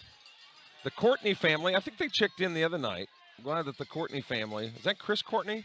I don't know, the Courtney family from 601, they are watching from Sumrall. Cheering on the Cats tonight.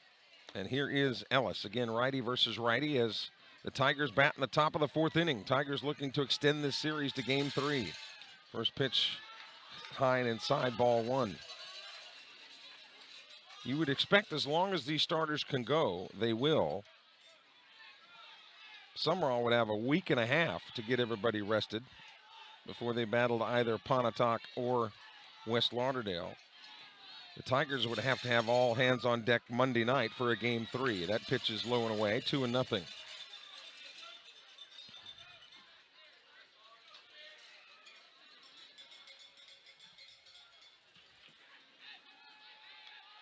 A 2-0 pitch from Knight. Fastball splits the corner. Excuse me. Splits the plate for strike 1. That's Brian and Deanne. Brian and Deanne Courtney. Thanks, guys. Here's the 2-1 pitch. There's another one. He's just rearing back and throwing heat.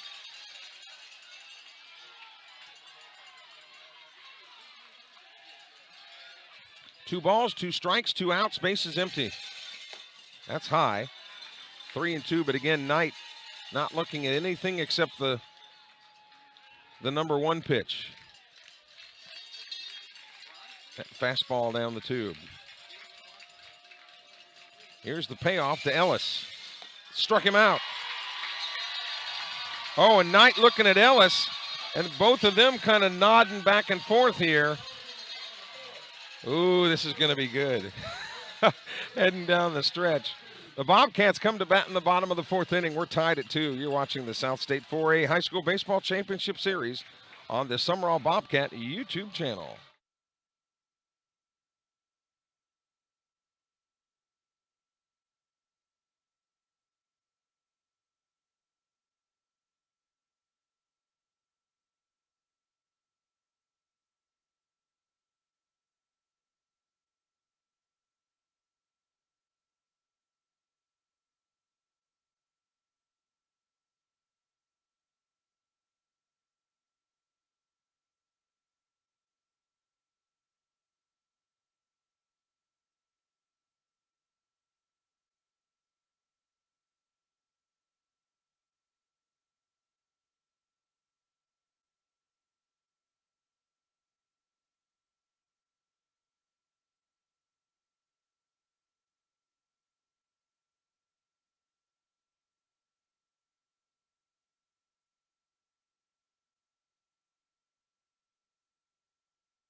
Well, if it gets any better than this, I haven't seen it, and I've been around about 112 years. Kelly Sander with you at Larry Knight Field as Carson Ellis will face hitters 8, 9, and 1. Broom, Rayner, and Dito than the top of the order. For Sumrall as the Bobcats bat here in the bottom half of the 4th. The line score is exactly the same, 2-2-1 for each team. They scored their 2 runs each in guess what inning? The 2nd inning. So here's Broom, who reached on an air his first time up. It was a ground ball to shortstop that was fielded cleanly, but there was a problem at first base on the exchange, and he was safe. Broom hitting .290, and the first pitch is low, ball 1.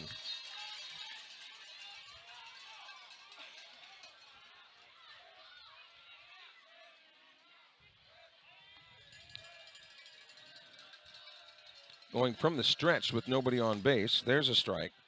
1-1 now to Broom.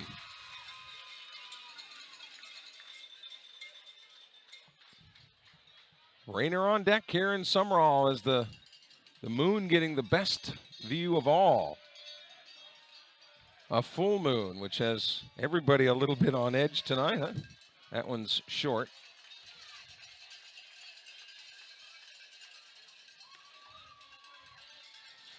Dante is watching the game from Jones County tonight in the 601 area code. He is cheering for Northeast, says go Tigers.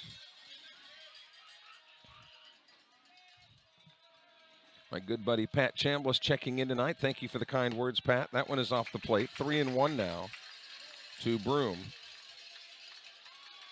Ryan Cole Broom.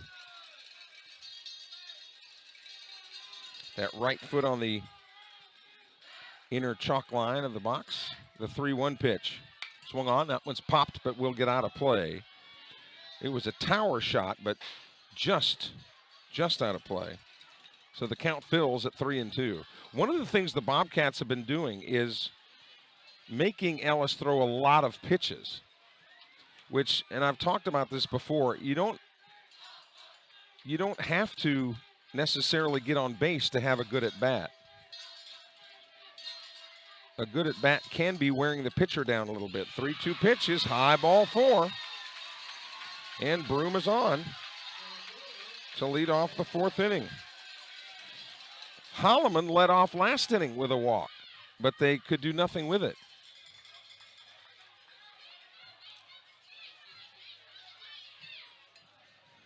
So here's Rayner now. Rayner walked his only other time up. Rayner hitting .224 with a home run and 20 runs batted in. So now McNair is going to run for Broom. And the Tigers may be discussing how to anticipate or play a bunt here. The Morales family watching in left field tonight. Tessa and the crew.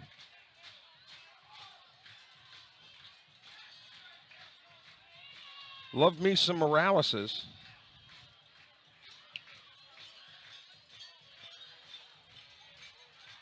Coach Waters, thank you for the kind words as he checks in.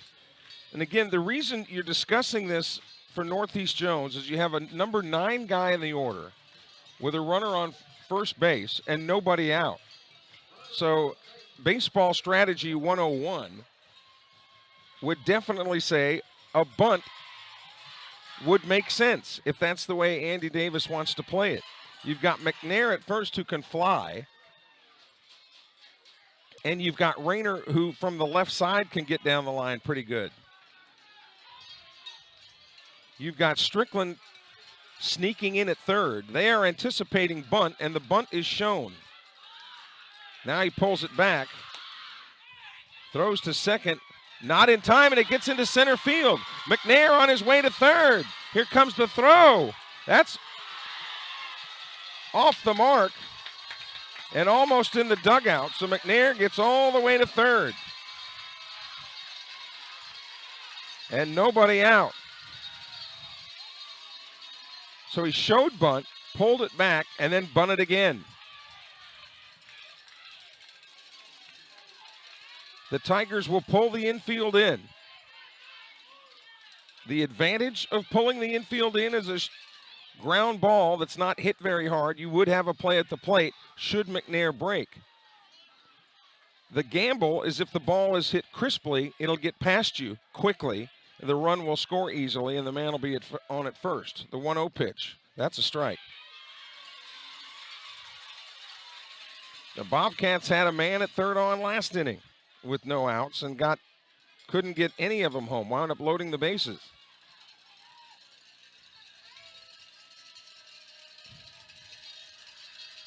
That leadoff walk to Broom. McNair took over, and he's at third. That's short, 2-1.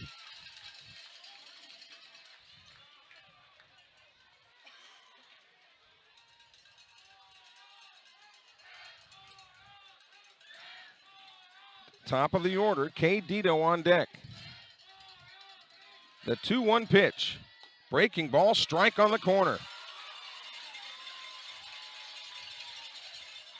If you're a Northeast fan, you would love to have the strikeout here, obviously.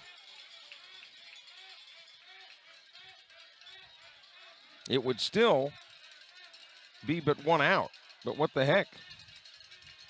You'd rather have that than a ball put in play. Here's the 2-2 pitch. Outside, 3-2. Miss Anita Sumrall is watching on the way home from North Pike. A victorious Lady Bobcats softball team headed to state for the first time in school history. Good for them. So the count is full. Nobody warming in the Northeast bullpen. The 3-2 pitch. Outside, ball 4. So now runners are at the corners. 2 batters, 2 walks. This series a long way from being over, but one of the strengths of this Sumrall team is the depth of the pitching staff. Here's Dito. Orion Williams watching tonight from the 601. He's a Northeast Tigers fan. He's watching tonight. Glad to have you along. Sullen's making the calls here from the plate as to how they want to play this first and third situation now with no outs. 2-2 ball game, bottom of the 4th inning.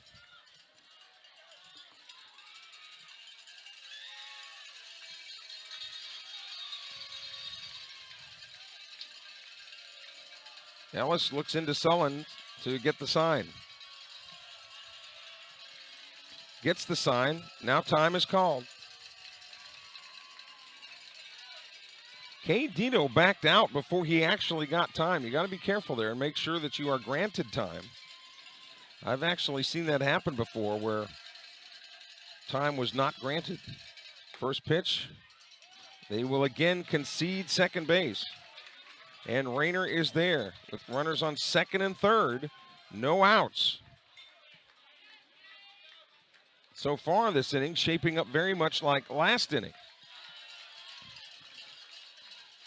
But last inning, the Bobcats were not able to plate any runs. 1-0, the count to Dito. The infield pulled in and now wants time again.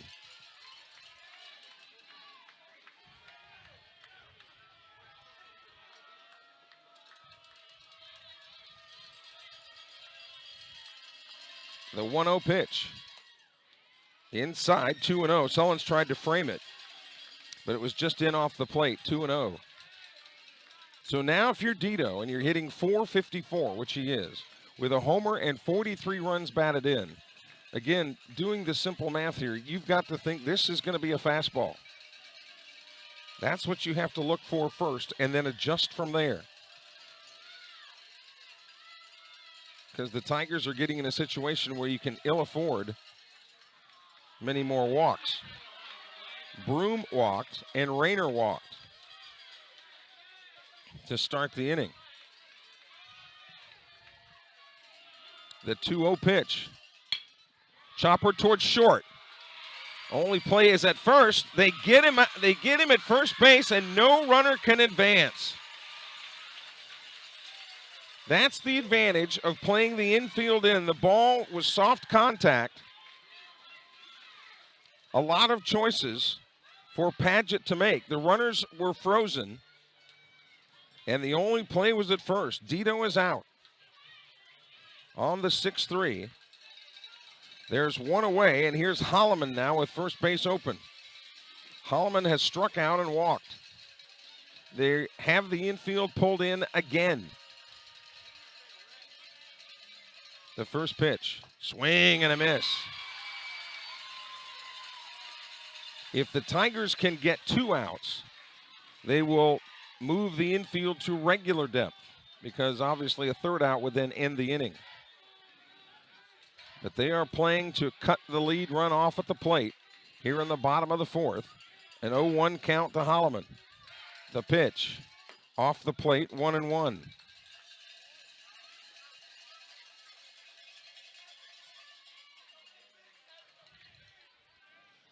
Marshall Phillips is on deck. Phillips has struck out and singled. 2-2 ball game. Game 2 of this best-of-3 game series. The 1-1 pitch is fouled out of play right over our head here. So now Ellis ahead in the count, 1-2. Carson Ellis and Andrew Knight battling on the pitcher's mound.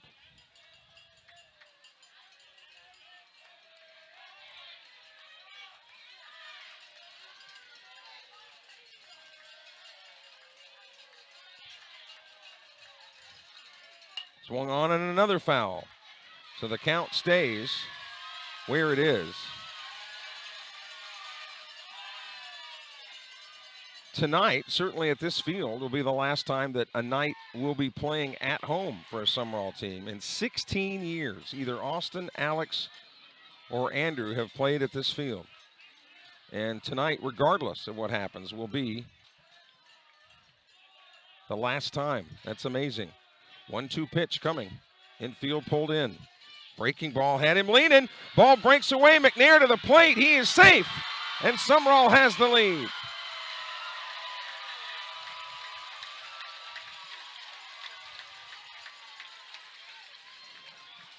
All it took was just a little hiccup. That's all McNair needed. And you can't hesitate.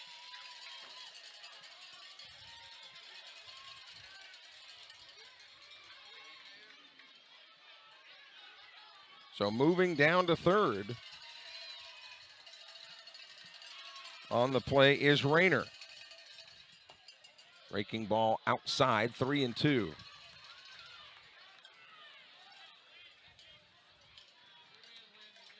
Hayes Rayner at third base with only one out. A sacrifice fly would score a run.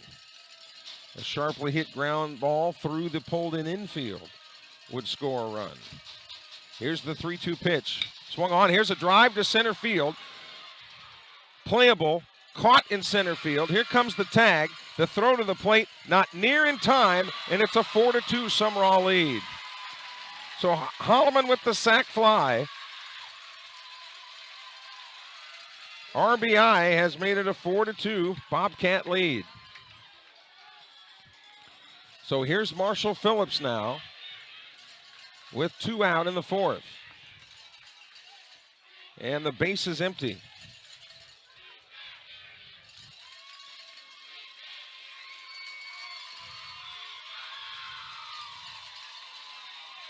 Ellis from the stretch with the bases empty. First pitch to Phillips is high and away.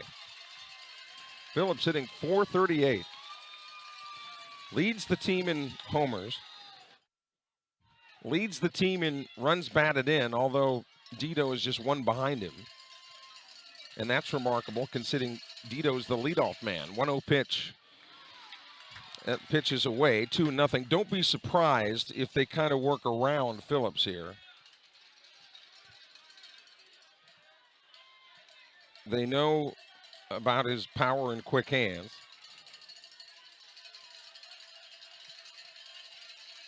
The 2-0 pitch, and they're off the plate again, 3-0. So they're not going to give, in my, and I'm not sure I would either.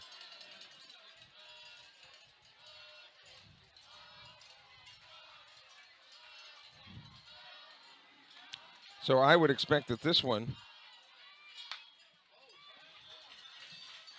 actually let him swing on 3-0.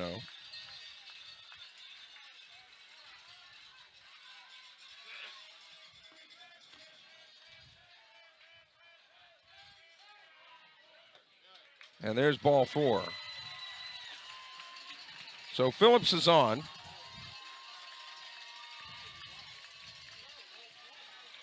And here's Walker Long. Long has been hit by a pitch and struck out. Sumrall scored 2 in the second. Northeast Jones started the second with 2. And then the Bobcats have put up 2 more here in the 4th.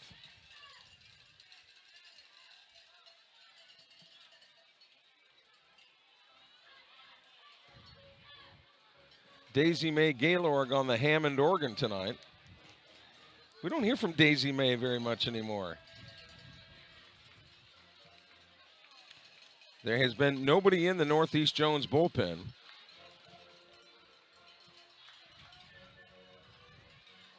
So runner at first, 2 away.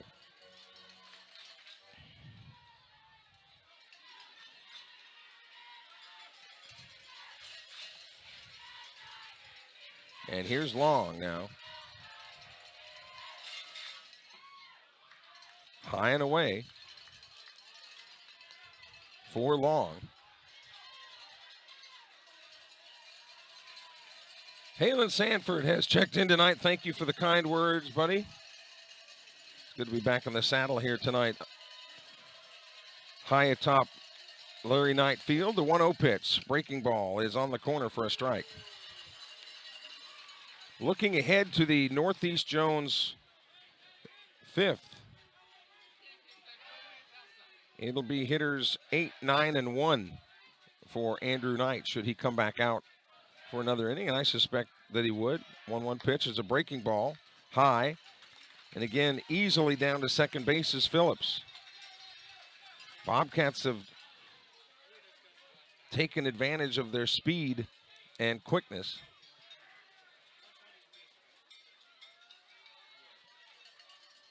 Walker Long with a homer and 17 runs batted in.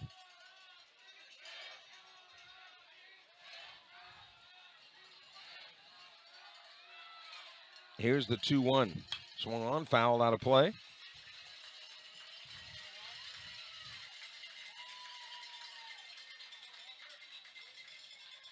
As we approach the 9 o'clock hour on Saturday night, May 14th. Friday the 13th wasn't all that bad of a day for Sumrall. 2 balls, 2 strikes, 2 outs. Phillips in scoring position. He'll be on the move on any type of contact. Here's the pitch. Breaking ball. There's the shot into left field. Base hit. Phillips rounding third. He's being waved by Davis. It gets under the glove of the left fielder. Walker Long into second base. Standing up, it is 5-2 Sumrall. It'll go as a hit and an error.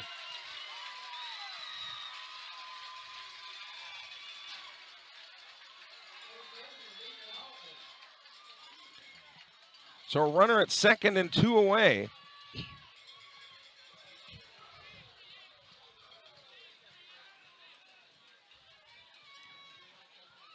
And as Altman is announced, the Tigers have called timeout and want to discuss the situation. Again, the normal bullpen location for Northeast, there hasn't been anybody throwing.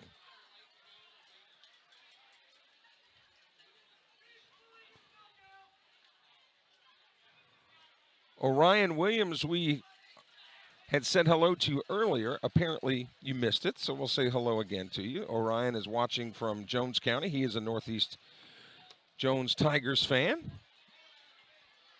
Nearly 1,000 people watching the webcast last night. We're told nearly 900 tonight so far. And that'll do it for Ellis. And he will get a well-deserved round of applause. As he comes off of the mound, he will go elsewhere defensively. And there's a pitching change for the Tigers as the Bobcats continue to bat in the bottom of the 4th inning. Back with more after this timeout. You're watching the 4A South State Championship Series on the Sumrall Bobcat YouTube channel.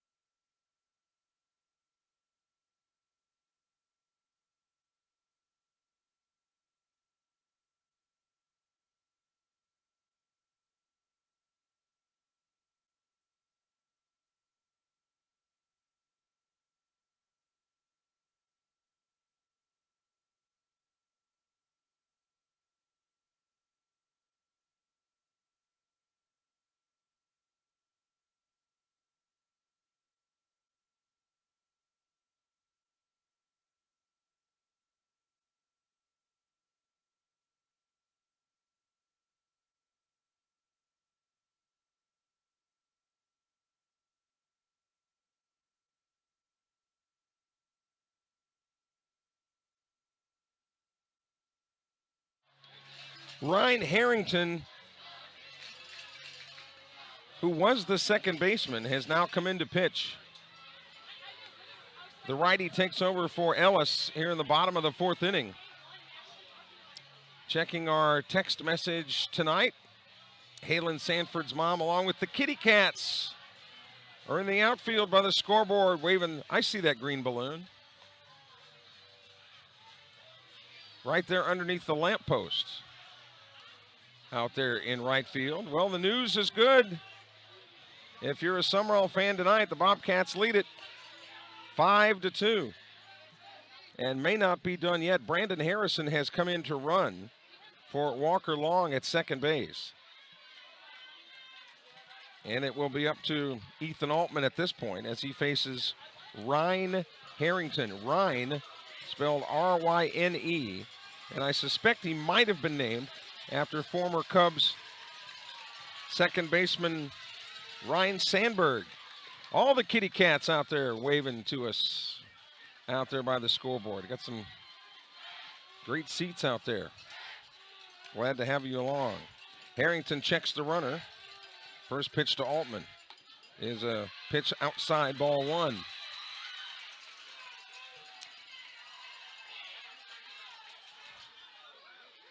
Harrison's another guy that can run like the wind.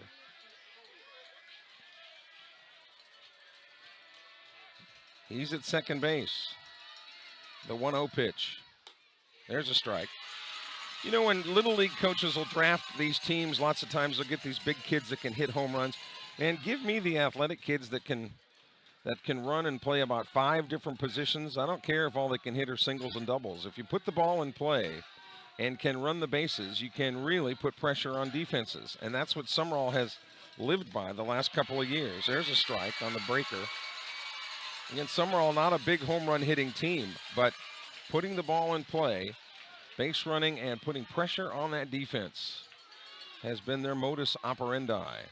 So Harrington with a 1-2 count here to Altman. Looks in to get the signal. Now time is called.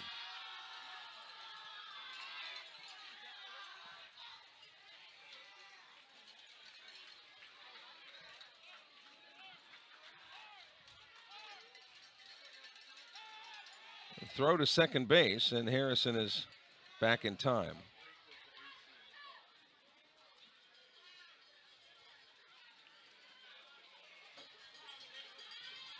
Northeast Jones, I think Bubba Hathorn used to be a coach at Northeast Jones, I think, football day. There's a shot in the gap. That ball is down. That'll score another one. Harrison comes in to score. It is a 6-2 Sumrall lead. As Altman delivers a 2-out single.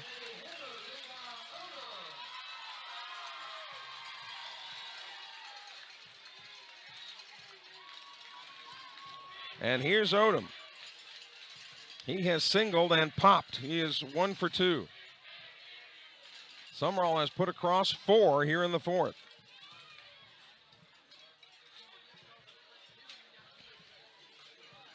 Odom came into the game hitting .337 with 2 homers and 33 runs batted in. The pitch. That one is short of the target. Northeast trying to get this game 3, but will have to come from behind now to do it. The 1-0 pitch. That's off the plate, 2-0. The Tigers grabbed the lead in the second with 2 runs, and the home team Bobcats answered with 2 in the bottom of the second. And then each team exchanged uppercuts in the third. In the 4th inning, Northeast Jones went down, and Sumrall now has scored 4 runs. There's a strike to Odom.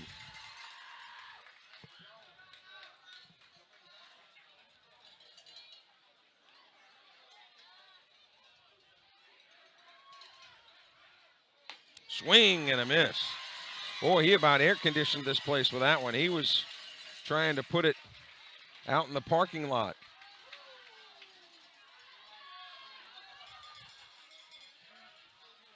Two balls, 2 strikes, 2 outs. Runner going, pitches outside, and again, no attempt. Altman is into second base easily. So a base hit would score another one. 6-2, Sumrall. The 3-2 pitch upcoming. Short. It's ball 4. Now Odom is on.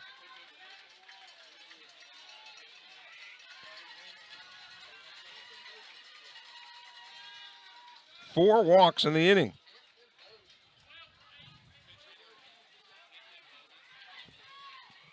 Hampton Bowden coming on now for Sumrall. He is batting for Bryson Smith. Bowden spelled B-A-U-D-O-I-N. He's a junior. Limited action this year, but a .400 batting average in the opportunities that he's had. And he's got runners on first and second.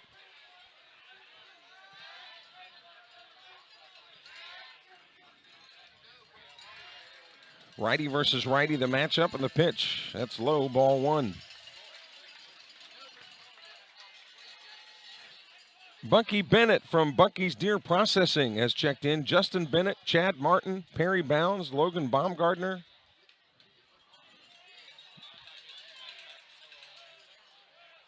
Coco Kendrick, they're all watching on TV, boiling fresh shrimp. Thanks a lot, guys.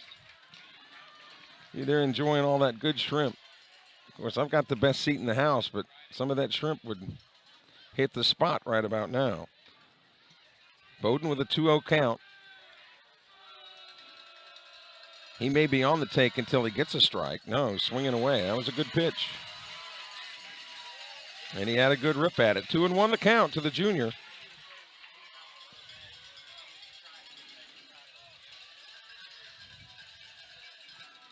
Swung on, and that's fouled out of play, so the count evens up at 2-2. Ryan Cole Broom on deck. Sumrall leading 6-2 here in Game 2. They won last night 3-2.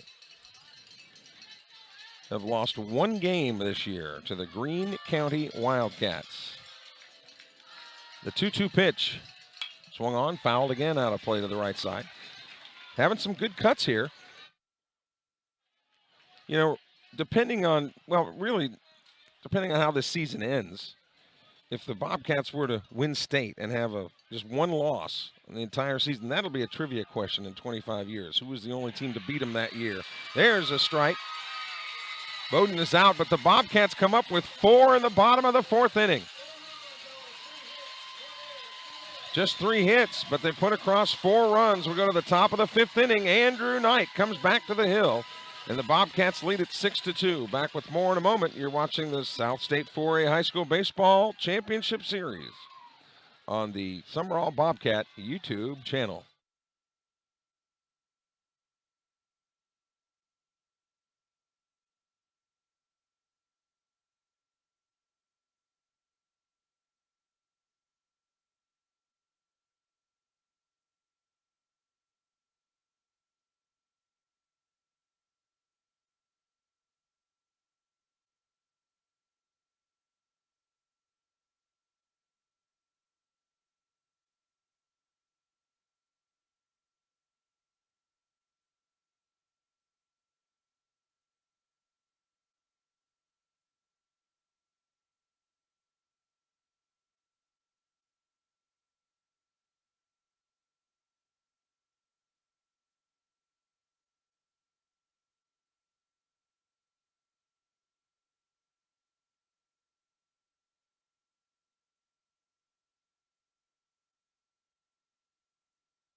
Andrew Knight huddling up with his teammates.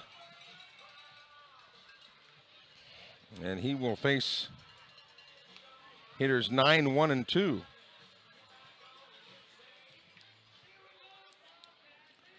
Dawson Pryor, the center fielder, then back to the top of the order, and Bryce Sullins, the catcher.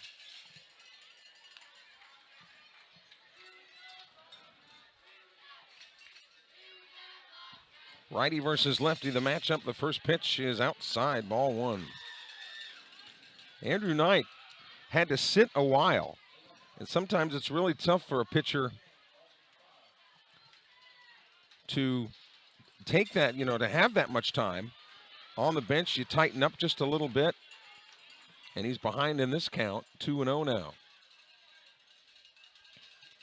The McRaneys have a plate of smoked ribs waiting for me. There's a strike.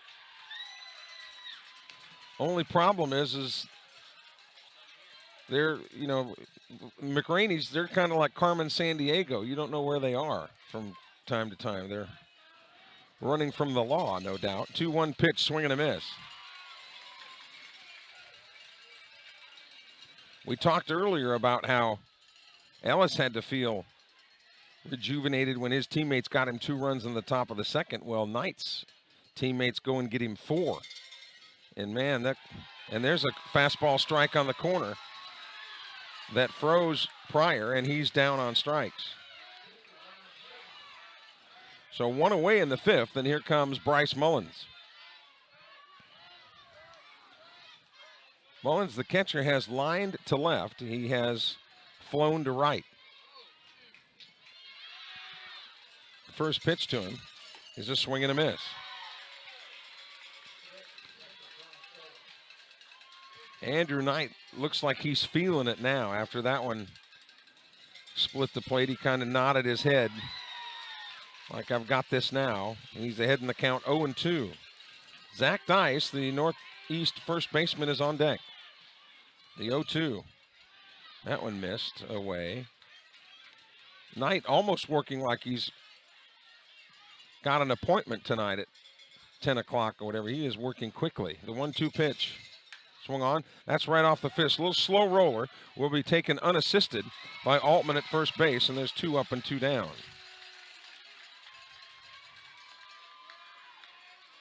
So 2 away, and here comes Dias.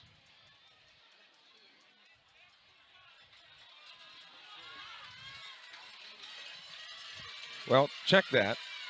Pinch hitter is going to be Harrington. Ty Harrington.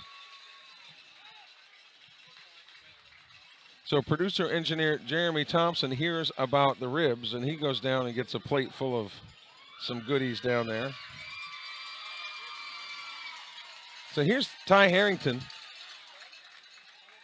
As a pitcher this year, Harrington had a respectable 3.54 ERA and is getting into the contest now to get an AB here in the top of the 5th inning. Base is empty, 2 away.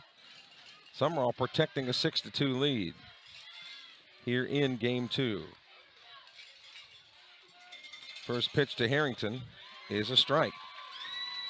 I don't suspect that Knight will get too crazy here and just challenge the players with fastballs in and out and make them hit their way on. The 0-1 pitch. That's off the plate. 1-1. Not necessarily any sense to do anything funny until you get into trouble. And he has cruised so far here in the 5th. That one is low, 2-1.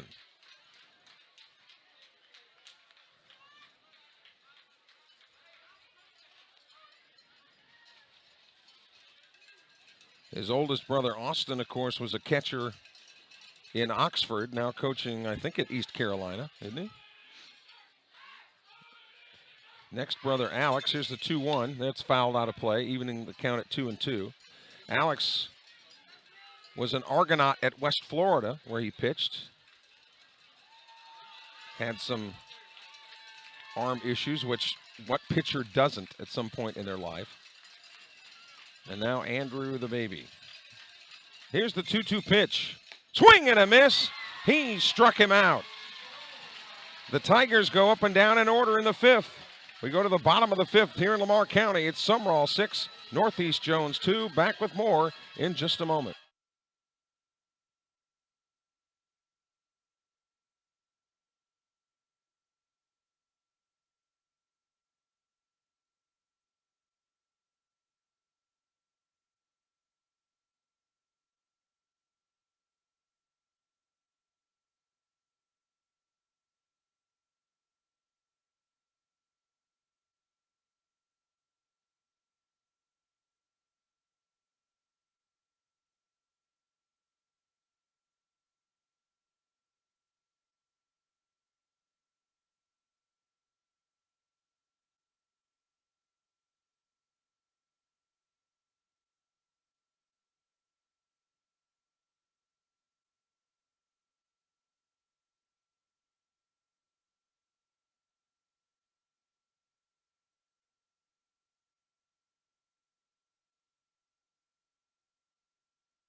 So Ryan Harrington comes back out on the hill for the Tigers as we go to the bottom of the 5th inning. Ryan Cole Broom will lead it off.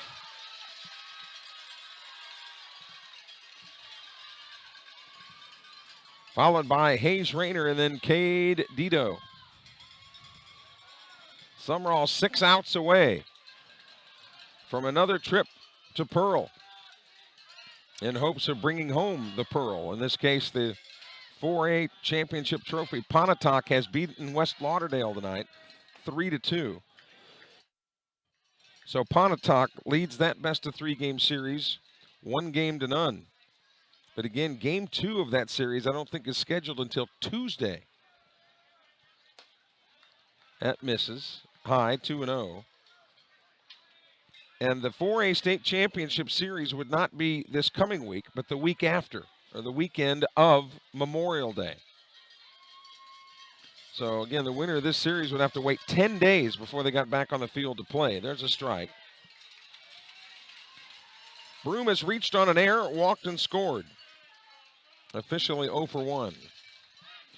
Came into the game hitting .290 with no homers and 9 runs batted in. The 2-1 pitch.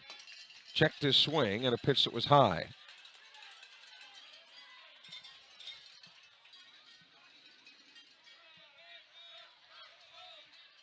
The 3-1. That's high, ball 4. So for the 3rd consecutive inning, the Bobcats' leadoff man reaches via the walk. And if the Tigers wind up succumbing, 4 straight innings, the Bobcats' leadoff man has reached on a walk. And if the Bobcats prevail, the Tigers will look back at this and say that was one of the huge contributing factors, was the leadoff hitters getting on with the free pass. Another pitching change is in the offing for the Tigers. We'll have it for you when we return in just a moment.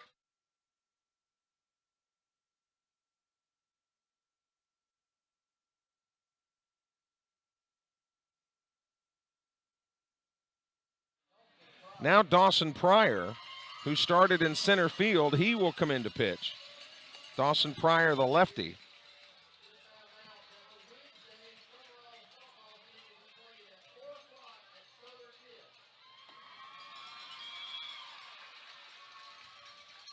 So the lefty will face the lefty.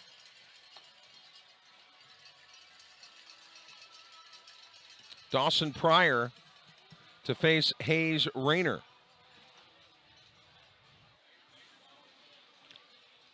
Pryor has pitched 11 innings. He's given up 10 hits.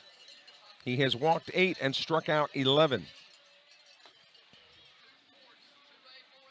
Sumrall batting in the bottom of the 5th inning, trying to extend a 6-2 lead. Both teams got 2 in the 2nd.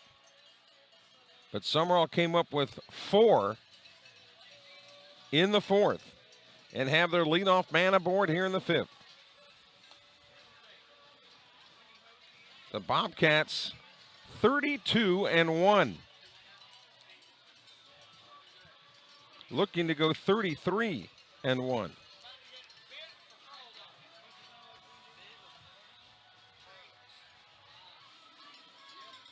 So Dawson Pryor has finished his warm-up tosses. The Northeast Jones defense has been shuffled a little bit here as this now the 3rd pitcher of the night. And he'll face Rayner. Rayner has walked twice. That's another thing you look at. The number 9 hitter for Sumrall has walked twice. First pitch. There's a strike. And Broom goes sliding into second base and no attempt even made.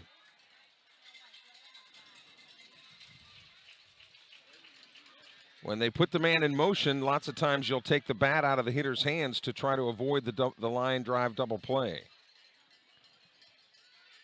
After Rayner, then the Bobcats go back to the top of the order and Cade Dito. The 0-1 pitch. There's another one. 0-2. So now Rayner's got to get to work. Rayner with a homer and 20 runs batted in, came into the game hitting .224.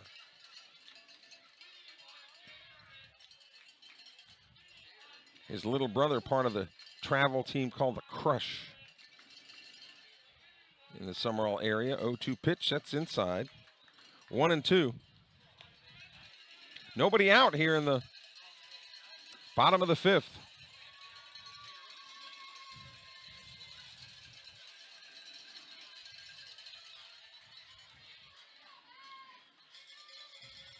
Dawson Pryor, again, the third of 3 pitchers. Swing and a miss. He struck him out. So Rayner down on strikes is the first out of the inning. And now Dito comes up. Dito with this torrid .454 batting average, but he's 0 for 3 tonight.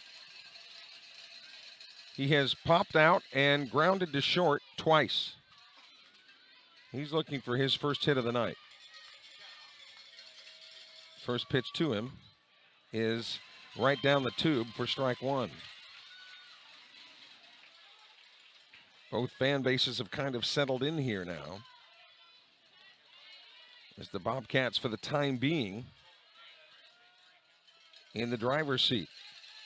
The 0-1. There's another one. Strike 2. Dito looks a little disgusted with himself, reading his body language, because that was one he would like to have back.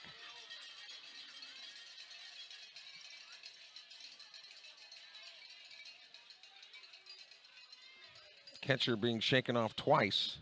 Here's the 0-2 pitch. Swing and a miss. He strikes out Dito.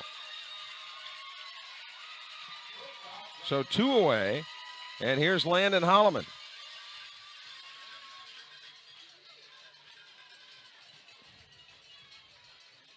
Two outs, runner on second base. That runner is Broom. So he'll be moving on anything here. First pitch is outside, ball 1. The Lady Bobcats softball team will make their initial appearance at state this coming Wednesday at 4 p.m. at Southern Miss, the Southern Miss softball complex. So Wednesday at 4, Sumrall fans, make plans. The 1-0 pitch to Holloman. Inside, 2-0. MJ is watching from Highland Park, Texas. He says, tell those guys from Alamo, North Dakota to get back to work. So we're using a Sumrall game to check as to who's working and who's sloughing, huh? Holloman has struck out, walked, and has an RBI sacrifice fly. The 2-0 pitch.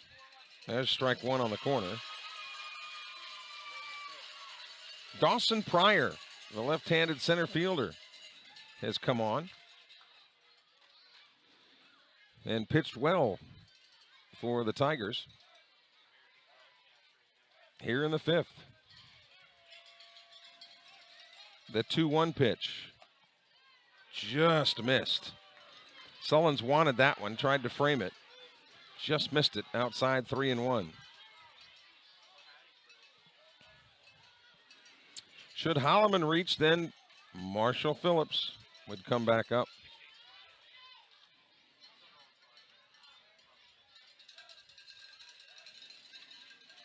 The 3-1 pitch. Strike 2 on the corner.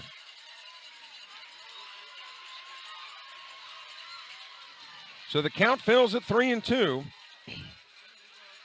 Holloman hitting .376 coming into this one. Altman and Dito with terrific, and Phillips with terrific batting averages. That's definitely ball 4 off the plate. So another walk. Runners on first and second, and here comes Phillips. Phillips has struck out, singled, walked, and scored.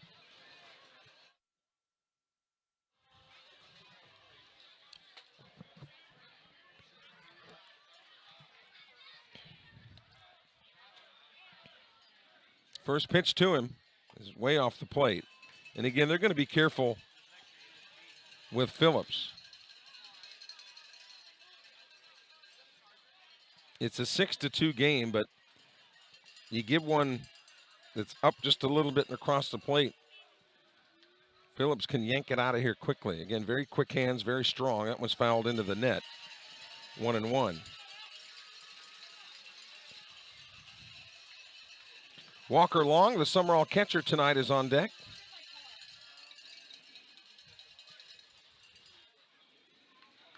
Bobcats look much more comfortable now with that lead. Things were pretty tense the first couple of innings. 1-1 pitch. Swung on. There's a shot, but foul. Into the netting. Some of the Northeast folks had to run for cover there. It's just a natural instinct when a ball's coming at you to duck out of the way, even though that netting was in front of them. So 1-2 to Phillips.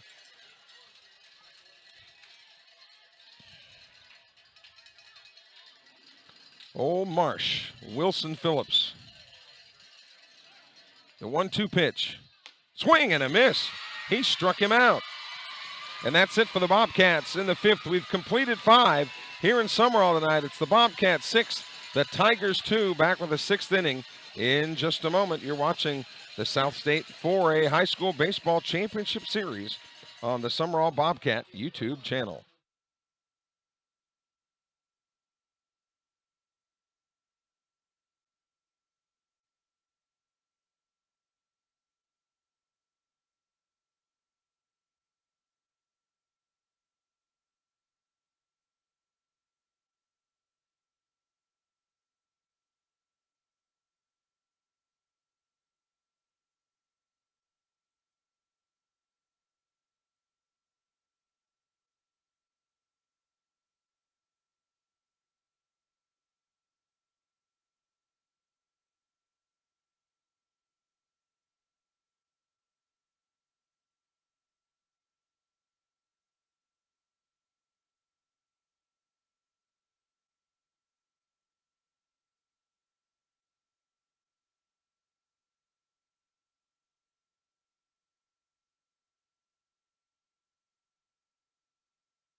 Kyle Braddock, Charlie Strickland, and Caden Padgett are the scheduled hitters to face Andrew Knight here in the 6th inning. That puts the Tigers right in the meat of their order, 3, 4, and 5. Tiger fans hoping that this part of their order can ignite a rally and get them back into this game. It's 6-2 in favor of Sumrall. And here comes Kyle Braddock. A .418 average with 2 homers and 38 runs batted in.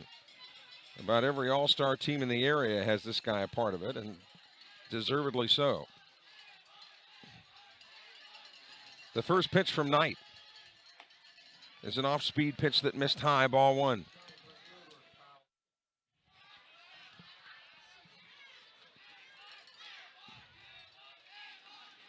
Knight looking stealth-like. There's a shot to right field. Dito can't get it. It's over his head, up against the wall. Braddock rounding first, but holding first. The throw off the mark. But the Tigers, that was a smart thing that Braddock did. He held up knowing that the Tigers need base runners. Had he gone to second and potentially been thrown out, that would have been a killer. So a wise decision, even though Braddock hit it well and probably could have made it to second. I think he did the right thing by holding up at first because they need base runners, which can potentially lead to runs. And here's Charlie Strickland now. Strickland started the game at third base, but they've been moving players around because of the pitching changes. Knight comes to the stretch, and here's the first pitch is a strike on the inside corner. The Tigers hoping for a rally here in the 6th inning. They're down to their last 6 outs. for this season and for some of the guys, their careers. 0-1 pitch is low, 1-1. Again, the winner of this series would face either Pontotoc or West Lauderdale. Pontotoc won game 1 tonight, 3-2. Sound familiar? Here's the 1-1 pitch. And that hit him right smack in the back, right in the middle of the back. And the Tigers have got base runners. And here's Caden Padgett.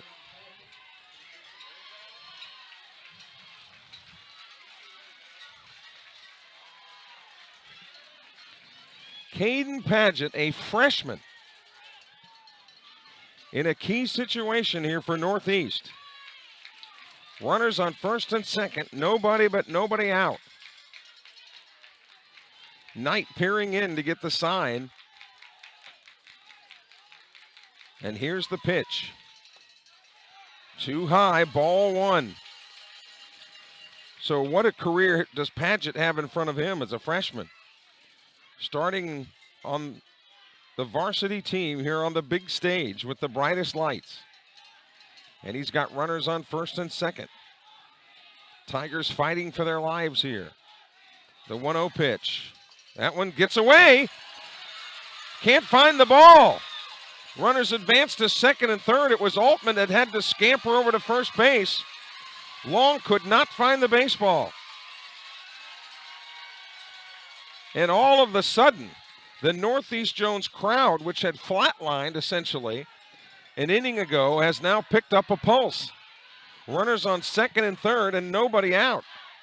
And it's a 2-0 count to Caden Padgett, who grounded out to the pitcher his last time up. So he's got to be sitting on fastball with a 2-0 count.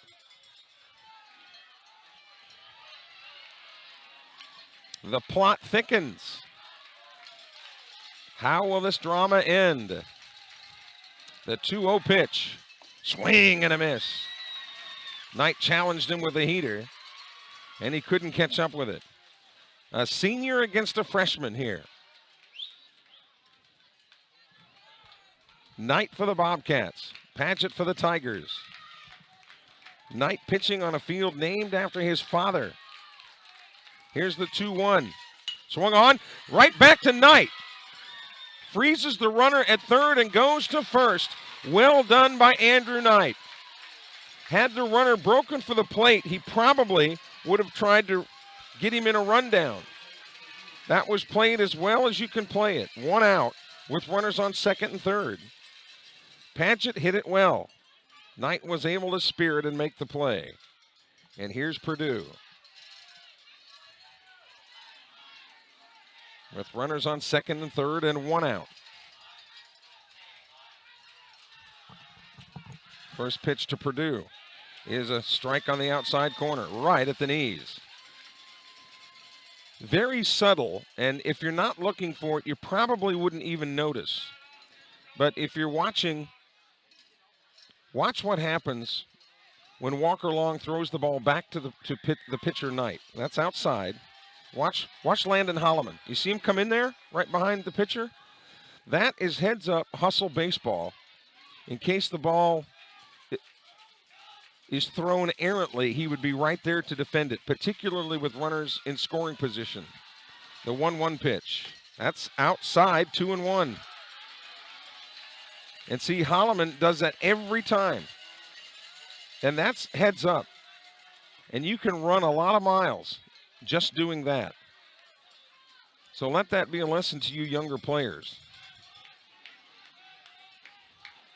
The 2-1 pitch.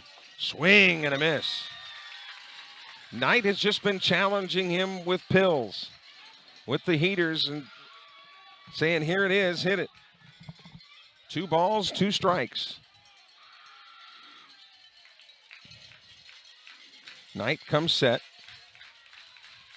The pitch. Checked his swing, held off of it. It's outside, 3-2.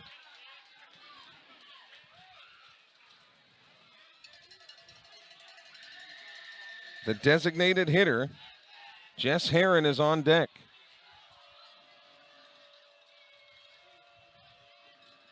The payoff pitch from Andrew Knight. Swing and a miss. He got him on strikes. Put it right down the middle. And as I said, hit it. And he put it past him, 2 away. And here's Heron now. Andy Davis moving the outfield around. Now he's got Rayner straight away to face Heron here, the number 7 man on the order. First pitch from Knight is a strike. Again, nothing fancy about what Knight's doing here. He's just rearing back and throwing pills. And you wouldn't expect on any team that the 7, 8, and 9 hitters would be able to catch up with a fastball like the guys early in the count, or early in the lineup. There's a foul tip. So Knight not doing anything fancy here. And being a Knight, and being the son of Larry Knight, he probably knows a thing or two about pitching. 0-2 the count. Should Heron reach, then Carson Ellis would come to bat. Tigers batting in the top of the 6th inning, trailing Sumrall 6-2. No balls, 2 strikes, 2 outs, runners on 2nd and 3rd. The pitch. Swing and a miss. Another strikeout for Andrew Knight. Heron goes down, and so too the Tigers, who are down to their last 3 outs.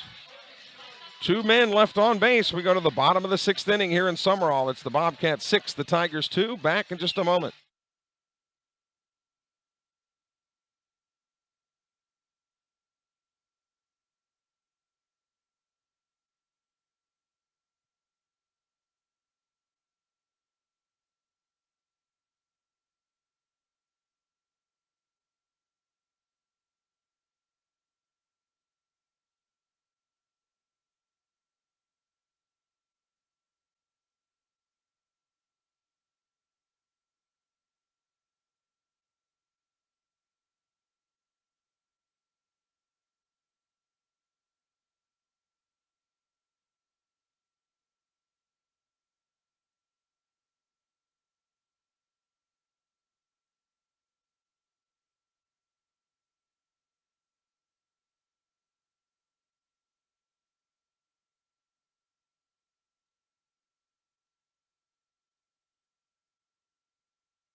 Walker Long, Ethan Altman, and Levi Odom are the scheduled hitters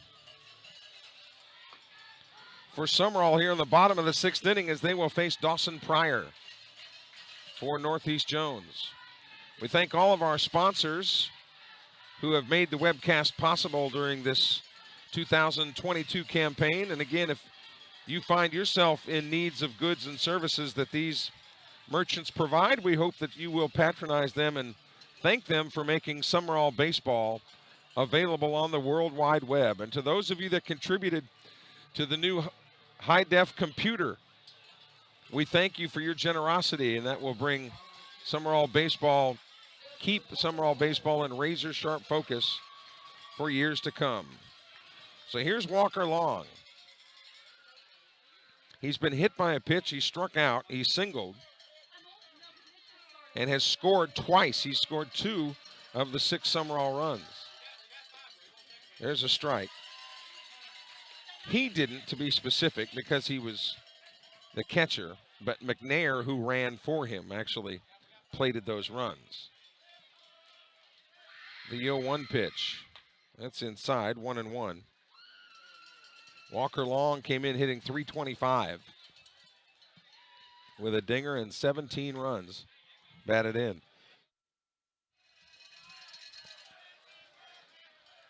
The 1-1 pitch swung on, fouled away over here to the right side. Southern Miss and UT San Antonio will try it again tomorrow morning at 11. They have moved that up so that San Antonio can get out of town, and hopefully they'll get out of town with another loss.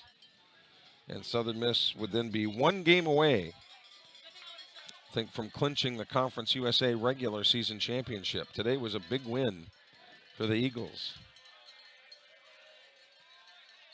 The 1-2 pitch. Swing and a miss. Walker Long down on strikes. How about Dawson Pryor with his 4th strikeout in just the brief time he's been in? From the 7:01, Justin Jensen, listening from Lubbock, Texas. What do they say, Justin, at Texas Tech? Is it guns up or pistols up or whatever? He's saying go Bobcats. They're in Lubbock, Texas, in the panhandle of North Texas. Glad to have Justin along. And to the hundreds of you that have been watching the webcasts, we thank you for your support. First pitch, here's a pop-up to the right side. Infield or outfield, tough play, and it drops. Gets by everybody, and alertly, Ethan Altman gets all the way to second base. A trio of Tigers out there, and it dropped right between them. So Altman is credited with a double.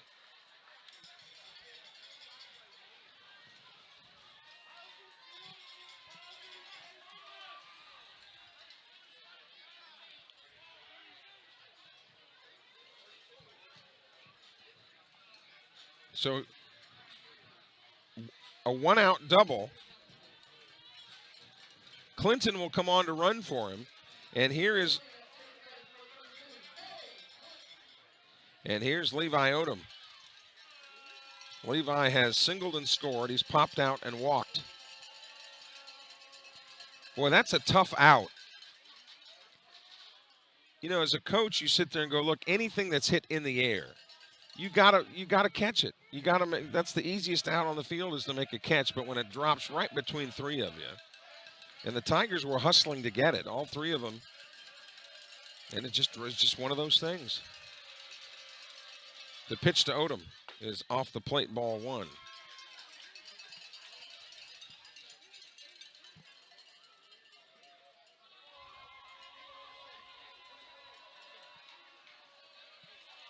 Lefty versus righty this matchup. That's low, 2-0. Bryson Smith back in the on-deck circle, the senior second baseman.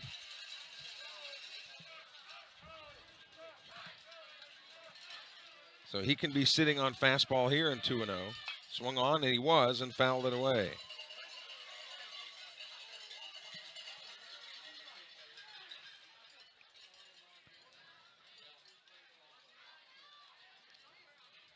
Should Sumrall win this game, you'd have to continue to follow the Bobcats on their social media platforms to find out how the state games would be available to you. They'll let you know on the Sumrall social media pages. That's fouled out of play. And that's only if Sumrall were to win this series. You play a good team like Northeast, nothing is in the bag, although Sumrall leading this game 6-2. 2 balls and 2 strikes. Swing and a miss. Levi Odom goes down on strikes. That is the 5th strikeout. 5th strikeout for Dawson Pryor, the secret weapon.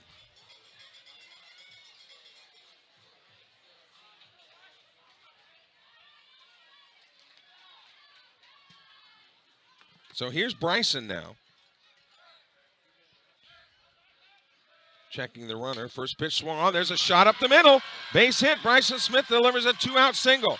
Rounding third. Bobbled in center. It's another run for the Bobcats, and it's 7-2.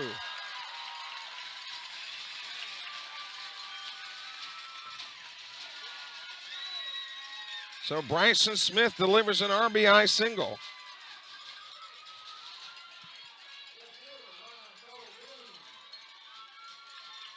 And here's Ryan Cole Broom now, who really hasn't had a lot to look at tonight. He reached on an error,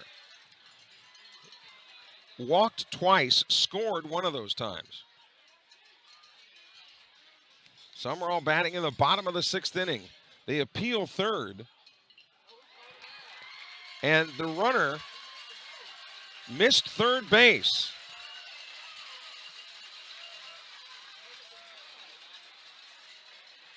So the appeal was made, so the run comes off the board. The run comes off the board. So it's 6-2, and that constitutes the third out.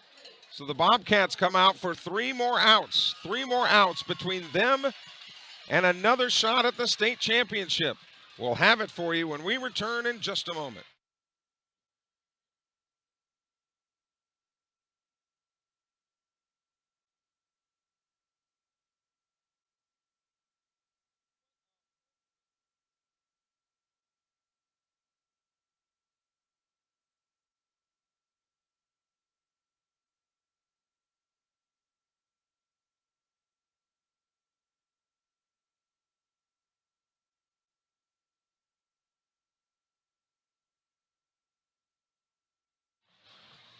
Kelly Sander back with you at Larry Knight Field. When you look at the sign in right center field, it says South State Champions 4A 2019-2021. They are 3 outs away from adding another placard to that sign that says 2022. And Andrew Knight started it. He is out there to try to finish it. He will face hitters 8, 9, and 1. Ellis, Pryor, and Sullins. 6-2 Sumrall. The Northeast Jones crowd with a resounding "Let's go Tigers," knowing that this is it, the top of the 7th inning.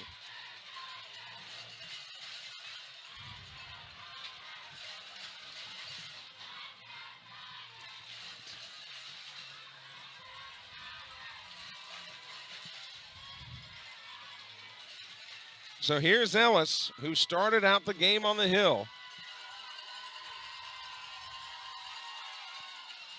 Whatever the Tigers have got left, you know they'll bring it here in the 7th.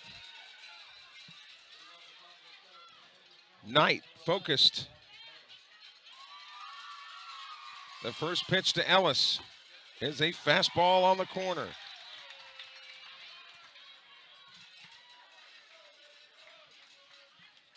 Again, I suspect that Knight will just do nothing but chunk fastballs. 0-1 pitch, swung on, that's a little flare out to first. Caught on a second hop by Altman. He steps on the bag, there's 1 away. 2 more outs.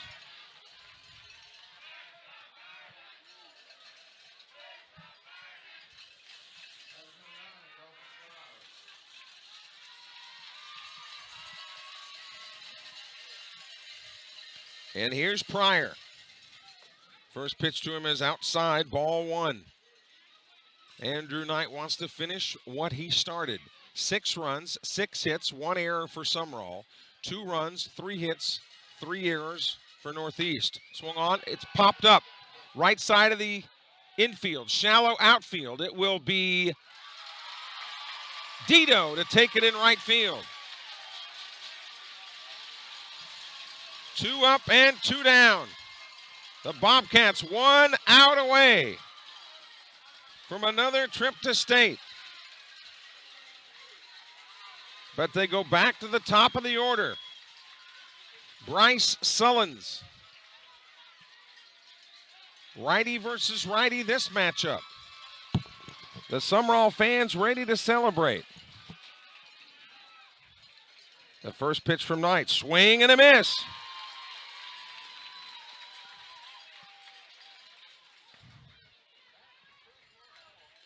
Nothing in 1, bases empty, 2 outs. Second pitch, here's a chopper to third. Phillips has got it, throws to first, ball game! The Sumrall Bobcats are on to state again. And they're already looking at putting up that placard at the sign in right center field, 2022. They're putting it up right now as some of the students have rushed onto the field but will now be escorted off by administrators. But the Bobcats have won this one 6-2 and won this series 2-0.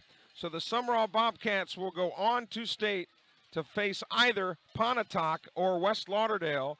Pontotoc defeated West Lauderdale tonight in game 1 of that series, 3-2. And again, state is not this next week. Softball state is this next week. The boys will take center stage the week after that, or the weekend of Memorial Day. So your Bobcats will have about 10 days before they get to play again. And when they do, it will be at Pearl for the state championship. Stay tuned to your Sumrall Bobcat social media feeds to find out how you will be able to secure the state championships. A little bit different deal when the MHSAA takes over, when the games go to Pearl. Good to be back with you. For producer engineer Jeremy Thompson, I'm Kelly Sander. Thanks for joining us once again. The final line score: Sumrall 6 runs, 6 hits, 1 error. Northeast Jones 2 runs, 3 hits, 3 errors. Andrew Knight gets the win to up his record to 8-1. And the Sumrall Bobcats are once again on to state. Good night, everybody. Thanks for the kind words. You've been watching Sumrall Bobcat Baseball on the Sumrall Bobcat YouTube channel.